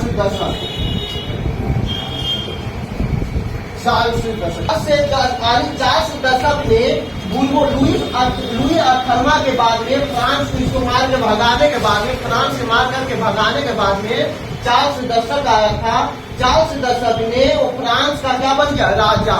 फ्रांस की कौन बन गया? हमारा राजा। क्योंकि जब लुई 18वां जिसको भगा दिया, भगाने के बाद में हमारा देश को चलाने के लिए कोई तो हमारा शासक चाहिए ना। तो जनता, फ्रांस की जनता की सहमति से, जनता की मर्जी के साथ, जनता के सपोर्ट के साथ, वहाँ लोगों के सपोर्ट के साथ में इसे क्या बना दिया गया? राजा। जिसका नाम क्या था? हमारा चार्ल्स दशक। हमारा 1830 ईस्वी में। ये कब बना था? हमारा 1830 ईस्वी में। उसी समय हमारा फिर से फ्रांस में क्या आ गया? क्रांति। फिर से क्या आ गया हमारे फ्रांस में? क्रांति मतलब फ्रांस में फिर से युद्ध होना शुरू हो गया था। यानी फिर से के बुर्बो वंश के जो शासक चल गया था, फ्रांस की गुलामी जो चल गया था, फिर से गुलामी को हटाने के लिए, फिर से गुलामी को बंद करने के लिए इसको क्या बना दिया गया था? शासक बना दिया था। शासक बनाने के बाद में, इसको शासक बनाने के बाद में फिर से यह युद्ध करना शुरू कर दिया। और युद्ध 1830 ईस्वी में इसी समय हमारा मेटरनिक था। कौन सा शासक था हमारा? मेटरनिक। मेटरनिक जो था हमारा कहाँ था? इस ऑस्ट्रेलिया था, इसने किया था हमारा। मेटरनिक ने नहीं बैठक बनाया था। बेटा सम्मेलन किसने किया था? मेटरनिक। जिसका आदेश कौन था? मेटरनिक था। बताया था ना। मेटरनिक ने ही बोला था, मेटरनिक ने ही बोला था, क्या वो एक कथन दिया था? मेटरनिक ने कथन दिया था कि अगर फ्रांस छिपता है पूरे यूरोप में क्या हो जाता है? सर्दी जुकाम हो जाता है। मेटरनिक ने ऐसा क्यों बोला था? क्योंकि जब भी क्रांति फ्रांस में होता था तो पूरे यूरोप वाला क्या हो जाता? उसके साथ में हो जाता था। इसीलिए बोला था मेटरनिक ने कि फ्रांस छिपता है तो पूरे यूरोप में क्या हो जाता? सर्दी जुकाम हो जाता है।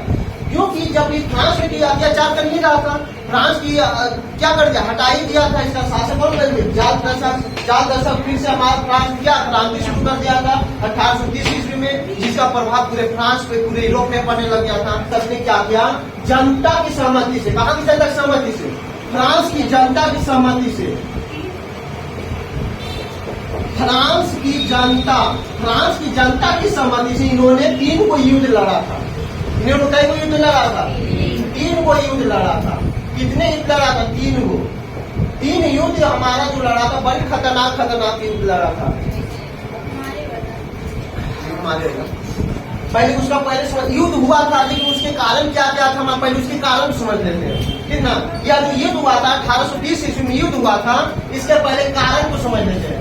कारण क्या क्या था भाई, युद्ध करने में क्या क्या कारण था, उसके बाद अगर युद्ध होगा तो कुछ तो कारण होगा, तभी नहीं युद्ध होगा। नहीं कुछ कारण रहेगा तो युद्ध होगा हमारा, नहीं होगा हमारा। जो उसके कारण था, पहले कारण था हमारा 1830 ईस्वी में यहाँ की जनसंख्या में क्या हो गया, बढ़ोतरी हो गया था। जनसंख्या में क्या हो गया था, वृद्धि, यानी जनसंख्या पूरे तरीका से क्या हो गया था, बढ़ गया था। जनसंख्या बढ़ जाएगा तो जनसंख्या बढ़ेगा तो यहाँ क्या हो जाएगा, गरीबदारी आ जाएगा, गरीबी आ जाएगा। जनसंख्या बढ़ेगा क्या हो जाएगा, गरीबी हो जाएगा। जैसे बिहार की जनसंख्या अधिक बढ़ जाए क्या हो जाएगा, गरीबी फैलेगा कि नहीं बचेगा। यहाँ बेरोजगार हो गया था,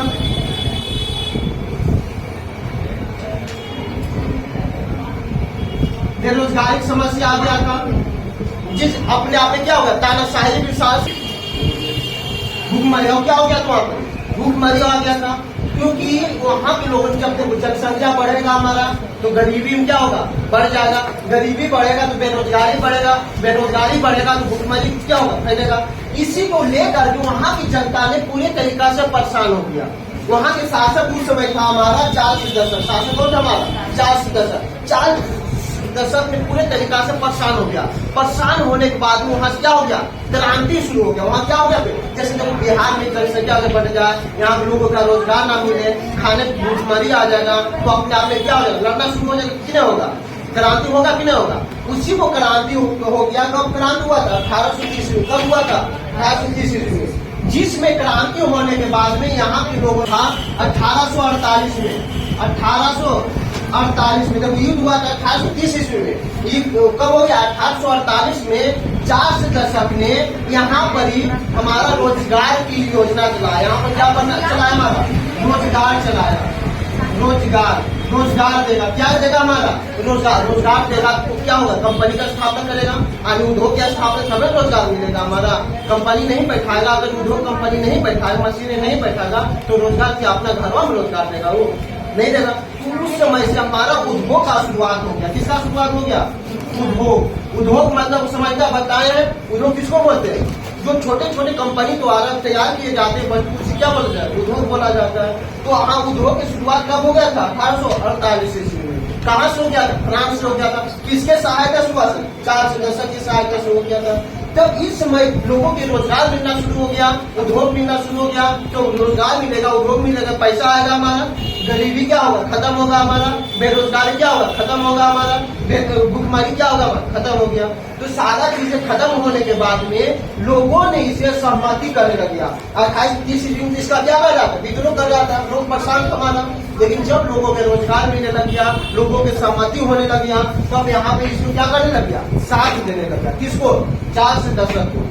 हाँ, बताएं हमारा इसके पहले जो था हमारा नेपोलियन जो था 2 देशों को जीता था। किसका मैं जीता था, जर्मनी का, इटली का, जर्मनी और इटली का। ये दोनों देशों पर इसका चार्ल्स दशक के भी नजर था हमारा। चार्ल्स दशक को क्या था, हमारा नजर था। ये दोनों देशों को जीता हुआ है, ये दोनों देशों को क्या करेगा हम लोग अब आपस में लाएंगे। ये तो हमारे ये तीनों ने चारों मिल करके हमारा इसको हरा दिया था। अगर नहीं हराता तो क्या रहता हमारा, फ्रांस में ही रहता हमारा।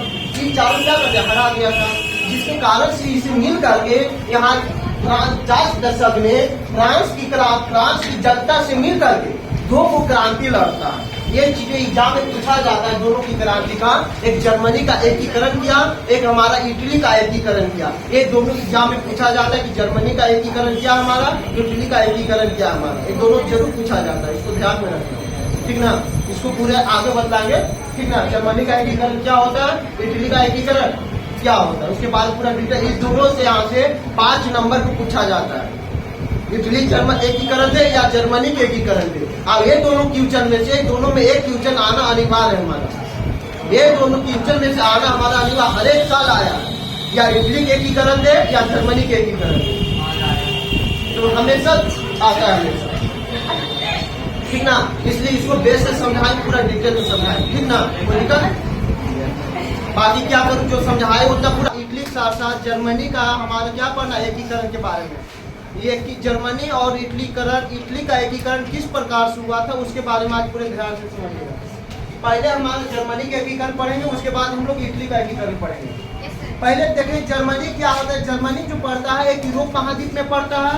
इटली में क्या पड़ता है, यूरोप महाद्वीप में पड़ता है। तो हम लोग फ्रांस में भी क्या पड़ता है, यूरोप में पड़ता है। फ्रांस में पूरे तरीका से फ्रांस को आज़ादी करवा ली, फ्रांस को आज़ादी हो गया था। आज देखेंगे इटली के बारे में, इटली क्या होता है। जो इटली का एकीकरण हुआ था हमारा, इटली का एकीकरण हुआ था 1871 ईस्वी में हुआ था। इटली का एकीकरण कब हुआ था, 1871 में हुआ था। याद रखने की पूछता है इटली का एकीकरण कब हुआ था हमारा, 1871 में। इटली का एकीकरण जब हो रहा था, जिसका जनक यानी शुरुआत किसने किया था हमारा, जिसका जनक पूछा जाता है, जनक के कौन था हमारा, बिस्मार्क। कौन था हमारा, बिस्मार्क। यहाँ प्रधानमंत्री जनक बोला जाता है, किसको जनक बोला जाता है, बिस्मार्क का। बिस्मार्क जो इटली को कर रहे हैं, इटली में एक जगह था हमारा पर्सा। कौन था हमारा, पर्सा। पर्से की सहायता से हमारा इटली का क्या हो गया, जनक यानी निर्माण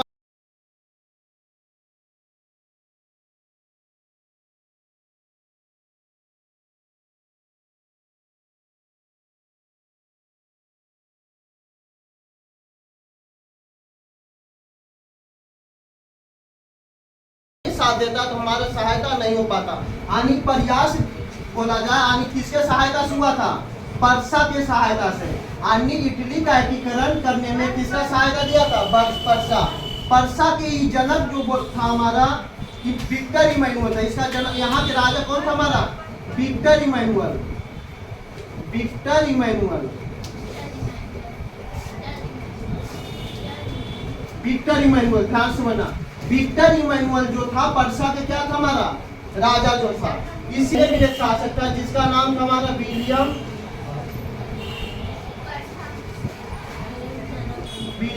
प्रथम।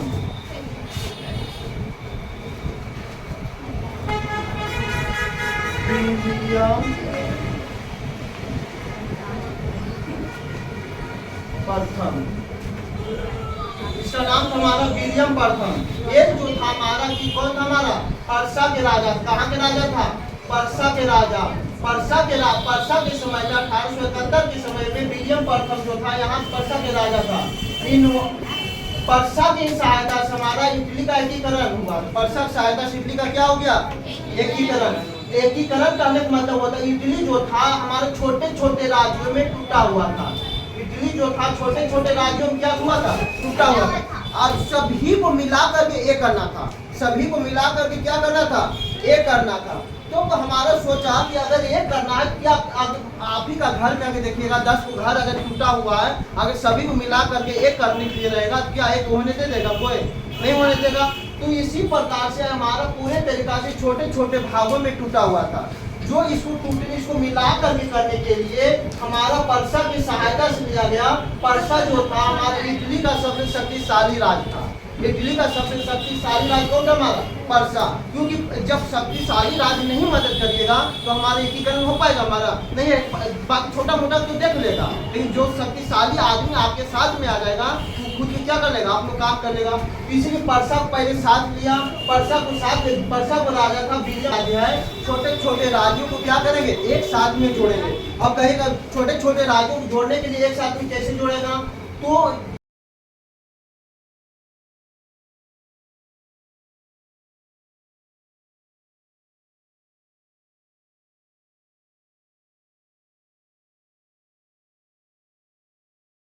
एक था व्यक्ति हमारा बिस्मार्क। बिस्मार्क ने क्या किया, जोड़ने के लिए हमारा एक संगठन बनाया। बिस्मार्क ने क्या किया, एक संगठन बनाया जिसको नाम दिया गया रक्त और लौ की नीति अपनाई। कौन सा नीति अपनाएगा, रक्त और लौ की नीति। और लौ, रक्त और लौ की नीति मतलब होता है यानी मतलब बातों से नहीं समझाना, बातों से न समझा करके पूरे तरीके से मार धाड़ से करके क्या करना, लोगों को बातों मनाना, जानी जबरदस्ती मनाना। अगर मानेगा तो ठीक है, नहीं मानेगा तो क्या कर सीधे काट देता था, यानी खून की धारे बहा देता था। उसी बोला जाता था रक्त और लौ की। बिस्मार्क ने कौन सा नीति अपनाया, रक्त और लौ की नीति अपनाया था। और बिस्मार्क के युद्ध करने के लिए इसने 3 युद्ध किया था। बिस्मार्क ने कितने युद्ध किया था, 3 युद्ध किया था। 3 जगह पे कौन कौन युद्ध किया था। पहला था Denmark, Australia, Denmark, Australia, France और था Denmark, Australia, Parsa. Denmark, Australia, Parsa. 3 France नहीं था, France, Denmark, Australia, France. Denmark, Australia कौन था हमारा, फ्रांस। समझ गए, 3 को युद्ध किया था। ये 3 युद्ध में तीनों के हेड जो था कौन था हमारा, बिस्मार्क। बिस्मार्क ने क्या कर रहा था, युद्ध कर रहा था। जब यह युद्ध कर रहा था इसके हमारा 2 को क्षेत्र था। अब युद्ध करने के लिए यह जो नीति अपनाया था रक्त और लौ की नीति। कौन सा नीति अपनाया था, रक्त और लौ की नीति, यानी जबरदस्ती बातों को मनाने के 1864 ईस्वी में हुआ। कब हुआ था, 1864 ईस्वी में। अब कैसा युद्ध कैसे होगा, युद्ध करने के लिए इसका 2 को क्षेत्र था, यानी डेनमार्क के 2 को क्षेत्र था। डेनमार्क कौन था, 2 को क्षेत्र था जिसको बोला जाता सेंसिंग, एक था हेस्टिंग।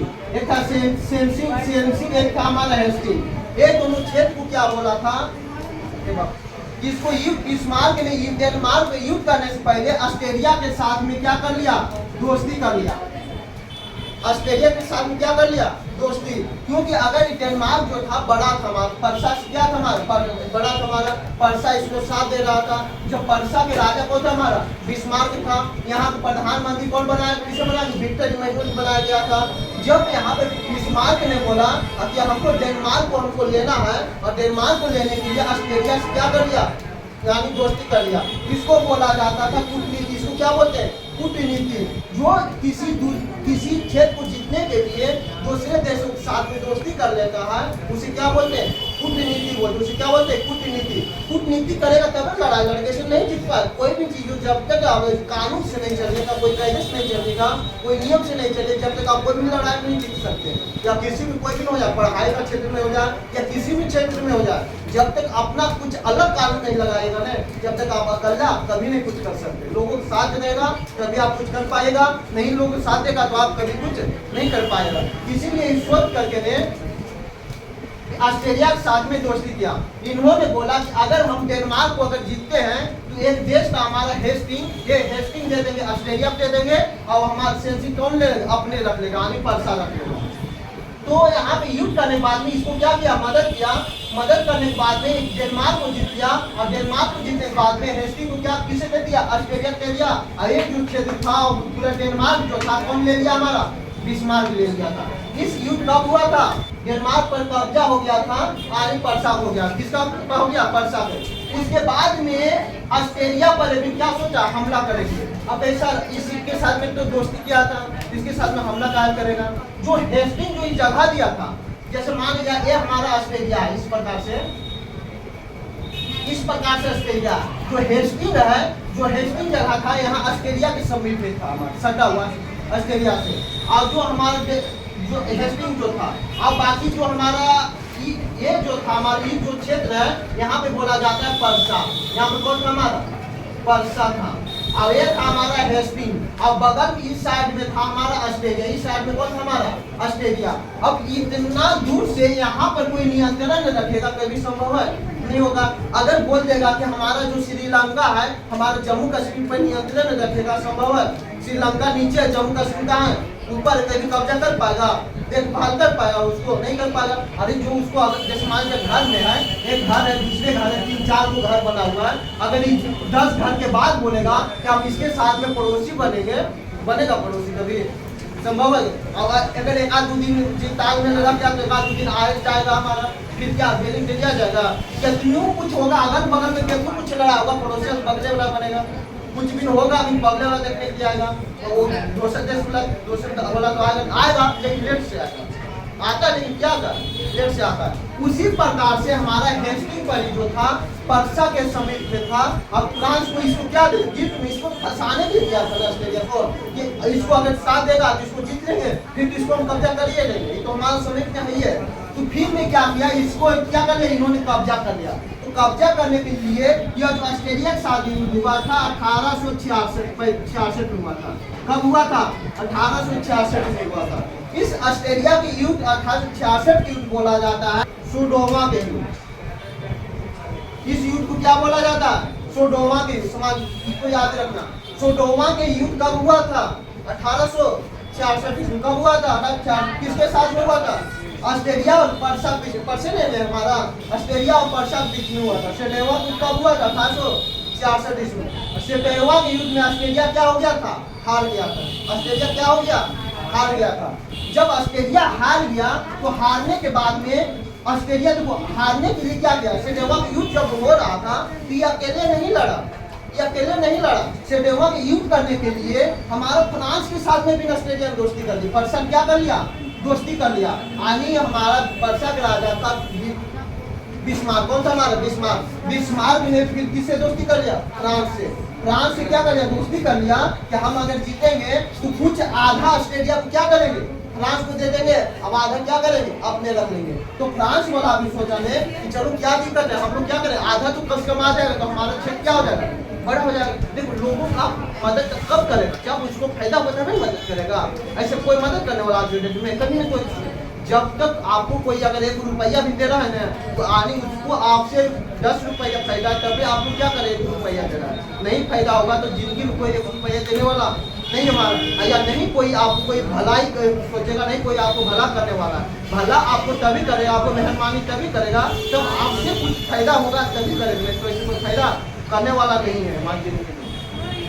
क्या तो उस पर फ्रांस जो था हमारा कोई मदद करता? हमारा नहीं करता। तो मदद करने के लिए बोला कि हमको अगर साथ देते हैं, ऑस्ट्रेलिया को जीतने के लिए हमको साथ, ऑस्ट्रेलिया के साथ युद्ध करने के लिए हमको अगर साथ देते हैं तो आधा ऑस्ट्रेलिया को क्या करेंगे? आपको दे देंगे, अब आधा ऑस्ट्रेलिया क्या करेंगे? अपने रख देंगे। तो फ्रांस का भी सोचा चलो आधा ऑस्ट्रेलिया देगा तो हमारा क्षेत्र क्या हो जाएगा? बड़ा हो जाएगा। अब इस समय में जो 1871, 75 में लगभग क्या होता? हमारा क्षेत्रीय पर कब्जा होता था। क्षेत्रीय की जो लड़ाई होती, जगह की लड़ाई होता था, जितने भी आया था सब जगह के लिए लड़ता था हमारा। तो उसके बाद में जो लड़ाई लड़ने के बाद में जो लड़ाई लड़ा था 1800 में 66, इसी युद्ध के नाम क्या दिया गया? सेडोवा युद्ध। इस युद्ध में पर्सा क्या हो गया? जीत गया था। इस युद्ध में क्या हो गया? पर्सा जीत गया था। पर्सा क्या हो गया? जीत गया था।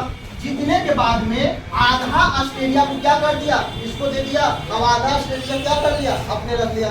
जब ये ऑस्ट्रेलिया को रख लिया था तो जो बिस्मार्क जो था यहाँ पर सोच रहा था कि आधा ऑस्ट्रेलिया जो उसको दिए हैं उसको कैसे कब्जा किया जाए। पहले दोस्ती किया था हमारा ऑस्ट्रेलिया के साथ में, तो डेनमार्क को जीता तो आधा हेंस को दे दिया था, इसको ऑस्ट्रेलिया को, फिर इसको भी कब्जा कर लिया। इस हेंस को कब्जा करने के लिए फ्रांस से दोस्ती किया, फ्रांस को भी क्या कर दिया? फिर इसको जीत करके फ्रांस को भी आधा दे दिया, आधा अपने पास में रख लिया। फिर अब इसको क्या था? फ्रांस को पता क्या था कि मेरे ऊपर भी हमला करेगा, तो इसके ऊपर भी किसी के साथ में दोस्ती कीजिएगा। फायदे के दोस्ती किए हैं तो फायदा तो वही गया, तो उसके साथ लड़ाई कैसे करना, उसका अधिकार कैसे जमाना, तो सोचिएगा तबे ना। तो एक जगह था हमारा ऑस्ट्रेलिया में, यूरोप में ही हमारा एक जगह था हमारा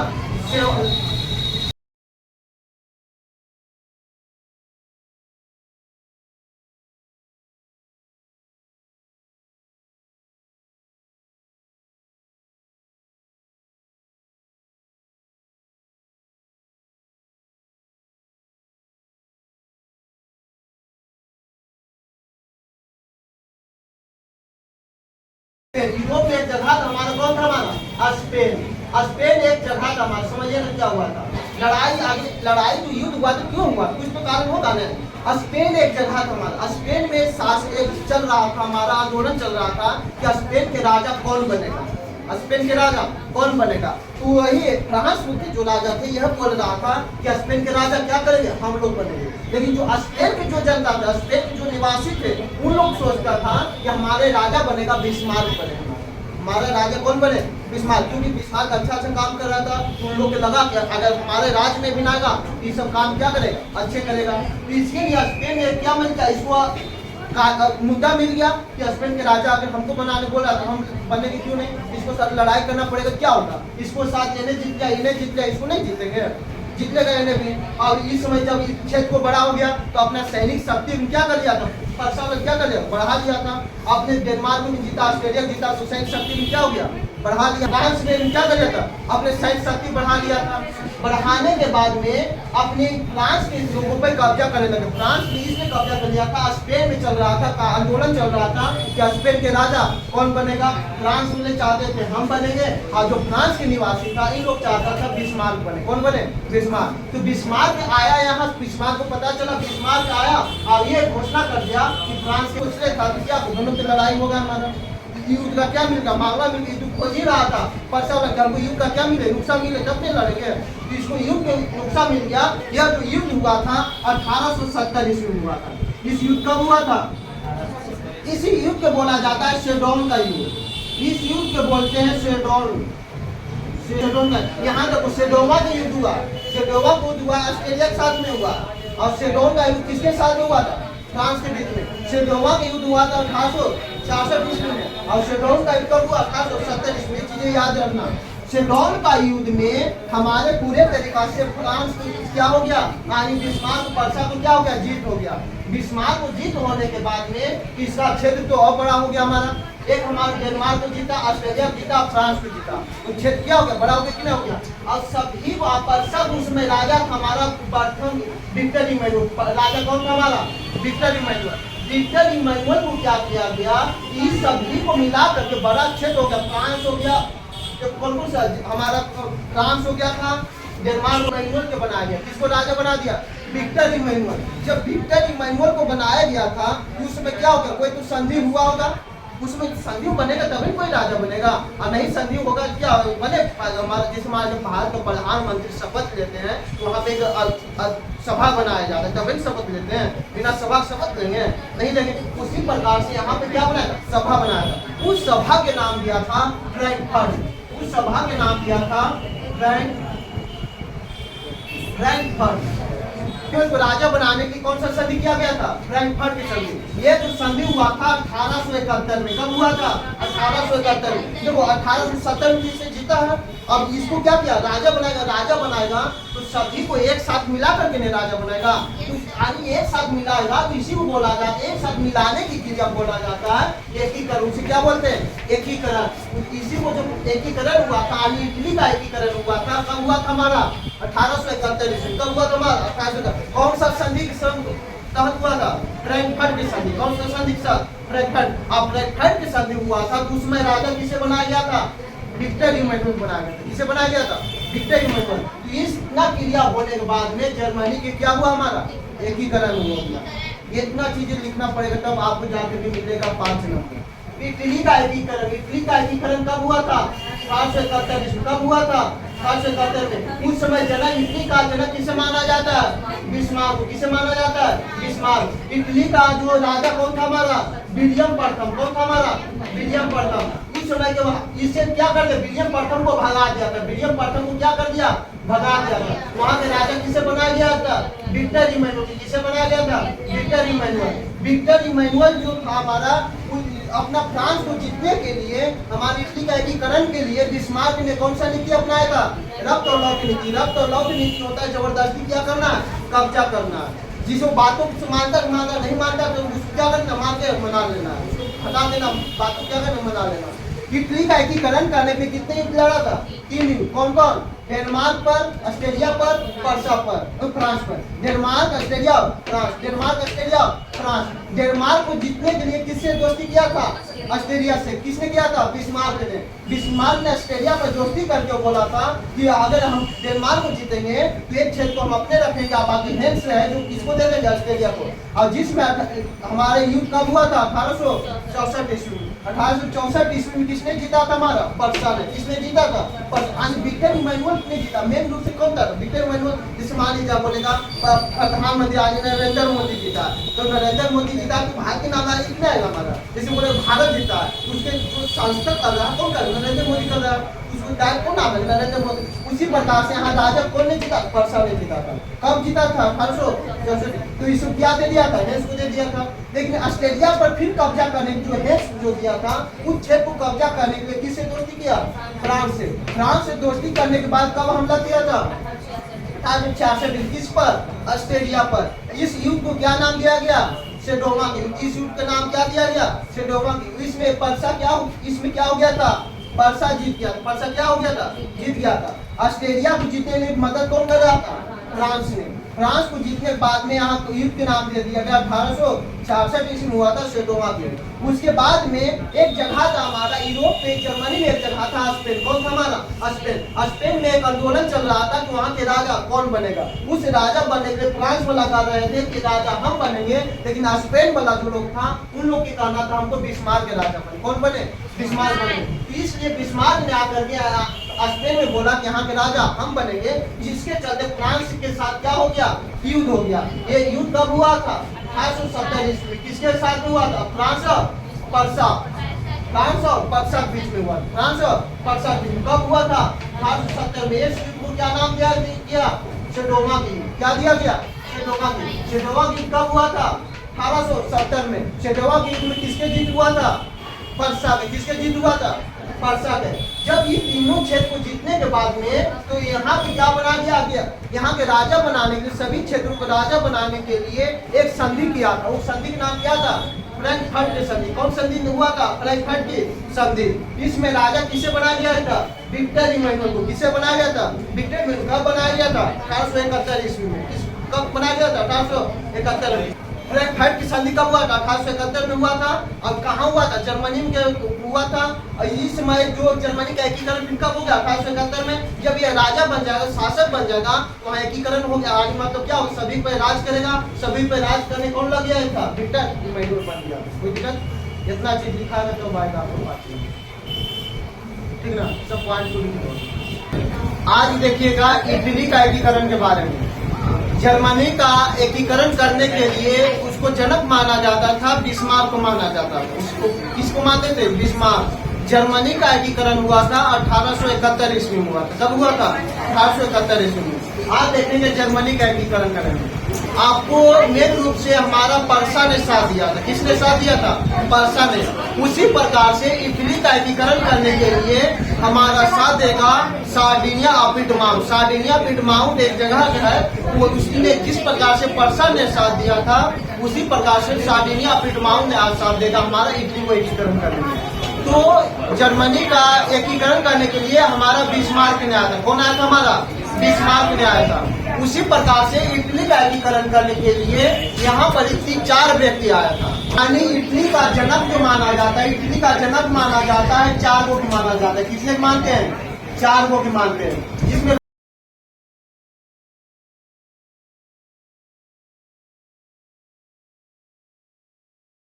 हमारा मेजनी, पहला कौन आया था? हमारा मेजनी। मेजनी। उसके बाद आया था हमारा गैरीवाल्डी।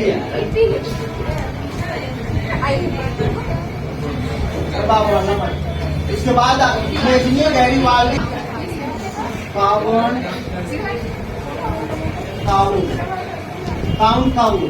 और आया हमारा एक और व्यक्ति था जिसका नाम था विक्टर इमैनुअल। Victor Emmanuel.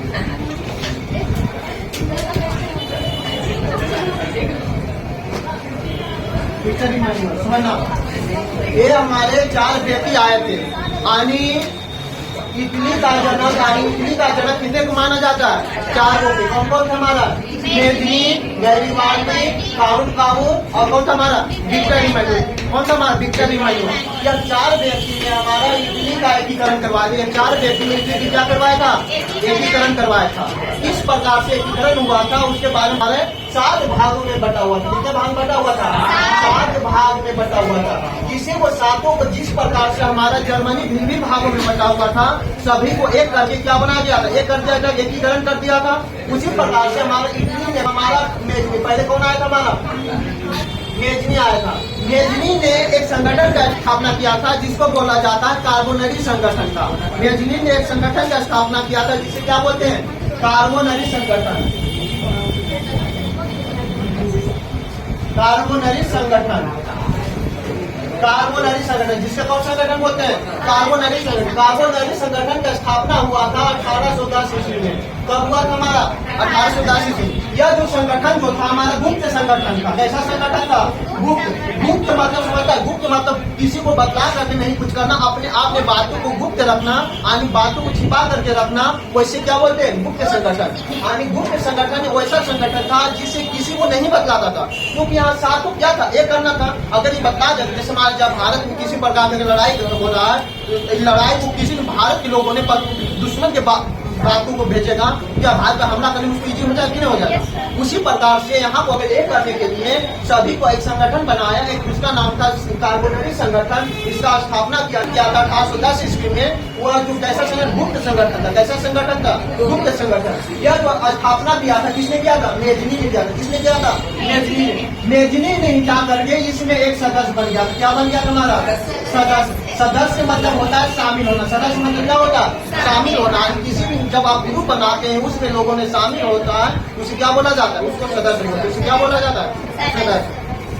जो हमारा मेजनी जो था हमारा इटली में रह रहा था, इटली में शासन कर रहा था। लेकिन एक समय आने के बाद में इटली में बताए थे हमारा पर्सा, फ्रांस, ऑस्ट्रेलिया और रूस। पर्सा, फ्रांस, ऑस्ट्रेलिया और रूस, इन तीनों का एक संगठन बनाया। वो कौन सा संगठन था, मेजनी। मेटरनिक के कब खत्म किया गया था, 1848 में। कब किया गया था, 1848 में। बताया मेटरनिक का क्या कर दिया था, खत्म कर दिया था। उसके बाद में फिर से हमारा फ्रांस को क्या कर दिया, राजा पुराने शासन लगा दिया था। उसका प्रभाव भी हमारा इटली में चल रहा था। वहाँ फ्रांस में क्या था, लेकिन उसका प्रभाव कहाँ चल रहा था, इटली में। इसको जब कार्बोनरी संगठन चल रहा था, मेटरनिक युग जब चल रहा था, तो मेजनी जो था इसका बाहर चल गया था। यह इटली से कहाँ चला गया था, बाहर में जाकर के रह रहा था। उसी प्रकार से कार्बोनरी संगठन बना, जिसका सदस्य बना, तो बाहर में रह करके यानी इटली के बाहर यंग इटली का स्थापना किया था। Young Italy, young Italy, young Italy का क्या किया था, स्थापना। यंग इटली का स्थापना किया था। कब किया था हमारा, 1831 ईस्वी। कब किया था हमारा, 1831 ईस्वी में। यंग इटली का स्थापना कब किया था हमारा, 1831 ईस्वी में। किसने किया था हमारा, मेजनी किया। यहाँ पर से ऑब्जेक्टिव पूछता है, आप ध्यान में रखिएगा। यंग इटली का स्थापना 1831 ईस्वी में किसने किया था हमारा, मेजनी का। यंग इटली जो था कहाँ था हमारा, छोटा सा एक था हमारा, छोटा सा था। लेकिन इसको सोचा कि इटली में स्थापना ना करके पूरे यूरोप क्या हमारा बहुत बड़ा है, यूरोप तो महाद्वीप में बताए थे ना। यूरोप के अंदर में सारा चीजें हम पढ़ रहे हैं, यूरोप के अंदर में पूरा पढ़ रहे हैं। फ्रांस, जर्मनी, रूस, जितना सब यूरोप के अंदर में है। इटली में एक छोटा सा स्थापना किया था। जब हमारा मेजनी को लगा, मेजनी क्या करेगा, इसको और बड़ा करने के लिए, इसको क्या करने लगा, और बड़ा। तो हमारा मेजनी ने मिल करके एक और संगठन बनाया था जिसको बोला जाता था यंग इटली, जिसका बोला जाता था यंग यूरोप। यंग यूरोप का स्थापना, यंग यूरोप की स्थापना किया था। कौन किया था हमारा, मेजनी ने किया था। यंग यूरोप की स्थापना किया था 1834 ईस्वी में। 1834 ईस्वी में यंग यूरोप की स्थापना कब हुआ था हमारा, 1834 ईस्वी। किसने किया था हमारा, मेजनी ने किया। किसने किया था हमारा, मेजनी ने किया था। कोई दिक्कत, जब यह स्थापना किया था हमारा मेजनी ने शासन को समाप्त कर दिया गया था। कि तो हमारे बाहर चल गया। जब फिर से हमारा रिटर्न आया था हमारा कहाँ, इटली में। फिर से रिटर्न जब इटली में आया था, उस समय हमारा फ्रेडरिक भाषा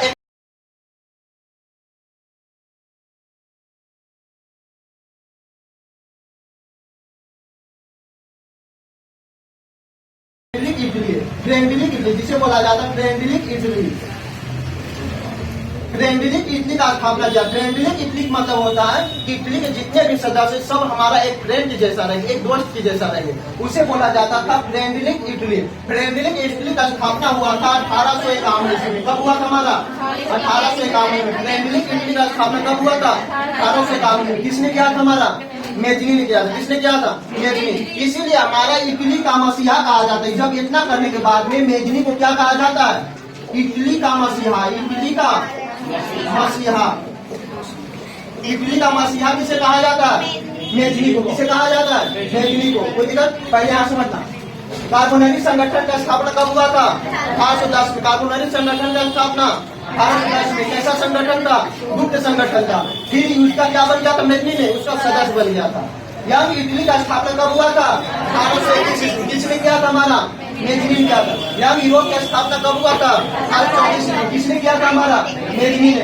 ट्रेंडिंग इटली का स्थापना कब हुआ था? हमारा 1851 में। किसने किया था? हमारा मेजनी ने।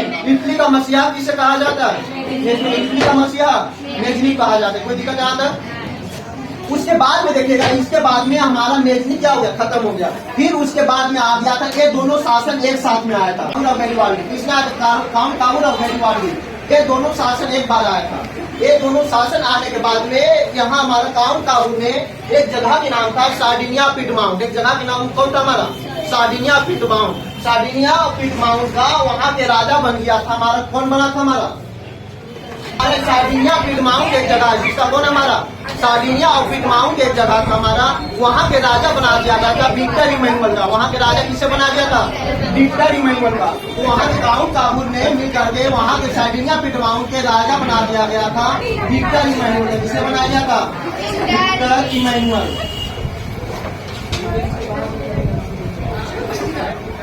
विक्टर इमैनुअल राजा किसे बनाया गया था? विक्टर इमैनुअल का। लेकिन वहाँ के प्रधानमंत्री बना दिया गया था प्रधानमंत्री जो बनाया गया था, ये बनाया गया था हमारा काउंट काबुल। किसे बनाया गया था? काउंट काबुल को। काउंट काबुल किसे बनाया गया था? काउंट काबुल को। यानी प्रधानमंत्री किसे बनाया गया था? काउंट काबुल को। वहाँ के राजा बनाया गया था विक्टर इमैनुअल। वहाँ के राजा किसे बनाया गया था? विक्टर इमैनुअल बनाया गया था। जब ये काउंट काबुल जब प्रधानमंत्री बना था, तो यहाँ के राजनीतिक में आ जाएगा हमारा। किसमें आ जाता है? राजनीतिक में। इसलिए इसे बोला जाता है, काउंट काबुल को बोला जाता है इटली का राजनीति। इटली का राजनीति किसे कहा जाता है? इटली का राजनीति। इटली का राजनीति किसे कहा जाता है? काउंट काबुल को। किसे कहा जाता है? काउंट काबुल को। पहले हमारा यहाँ के राजा बना था विक्टर इमैनुअल। सार्डिनिया पिटमाउंट एक जगह है, वहाँ के जो राजा था हमारा किसे बना गया? विक्टर इमैनुअल को। विक्टर इमैनुअल को बनाने के बाद में वहाँ के प्रधानमंत्री बना था काउंट काबुल। कौन बना था हमारा? काउंट काबुल। काउंट काबुल एक प्रधानमंत्री होने के कारण से इसे बोला राजनीति में आ गया, इसलिए उसे इटली का राजनीति कहा जाता है। उसे क्या कहते हैं? इटली का राजनीति। इटली का राजनीति किसे कहा जाता है? काउंट काबुल को कहा जाता है। कोई दिक्कत? उसके बाद फिर आया था हमारा गैरिबाल्डी। उसके बाद कौन आया था? हमारा गैरिबाल्डी। गैरिबाल्डी ने बहुत सारा कार्य किया था हमारा। गैरिबाल्डी समझेगा। उसके बाद आया था गैरिबाल्डी ने बहुत सारा एक संगठन बनाया था। यहाँ था कि हम इस प्रकार से इटली का एकीकरण नहीं कर पाएंगे, तो गैरिबाल्डी ने क्या कहा था कि हम लोग तलवार के बल पे क्या करेंगे? इसको एकीकरण करवाएंगे। क्योंकि वहाँ बिस्मार्क ने हमारा जर्मनी में एकीकरण करवाया था। किसके? रक्त और लोक नीति अपना करके। उसी प्रकार से गैरिबाल्डी ने तलवार के बल पे क्या करवा रहा था? एकीकरण करवा रहा था। इसलिए तलवार के बल पर एकीकरण किसने किया था? हमारा गैरिबाल्डी ने। तलवार के बल पर एकीकरण किसने किया था? हमारा गैरिबाल्डी ने। गैरिबाल्डी ने जब ये लड़ाई लड़ रहा था, लड़ाई लड़ने के लिए हमारा सेना की जरूरत पड़ता है। उस सेना को एक संगठन किया था जिसको बोला जाता था लाल कुर्ती का गठन।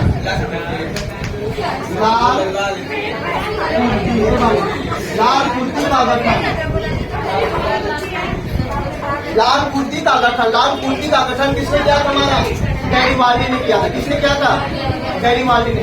गैरिबाल्डी लाल कुर्ती इसलिए बोला जाता था क्योंकि वह लाल रंग के कपड़े वगैरह पहनते थे, लाल रंग की वो ड्रेस पहनता था, इसलिए उसे किया। इसलिए बोला जाता लाल कुर्ती का गठन बोला जाता था। तो लाल कुर्ती का गठन गैरिबाल्डी ने किया था। किसने से? एक नाविक था। गैरिबाल्डी पैसे से क्या था? हमारा नाविक मतलब होता है जो नाव चलाने वाला। नाव चलाने वाला जो रंग से क्या बोलते हैं? नाविक। तो गैरिबाल्डी का पैसा क्या था? हमारा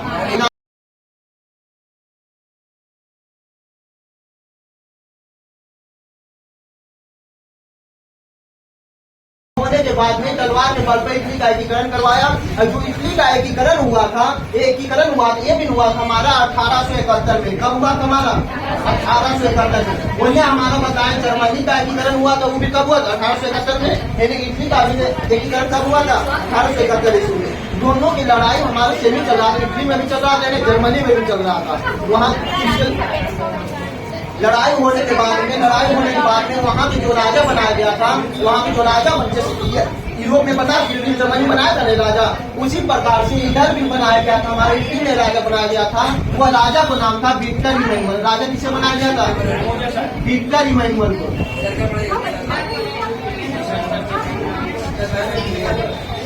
इसे बनाया गया था विक्टर इमैनुअल।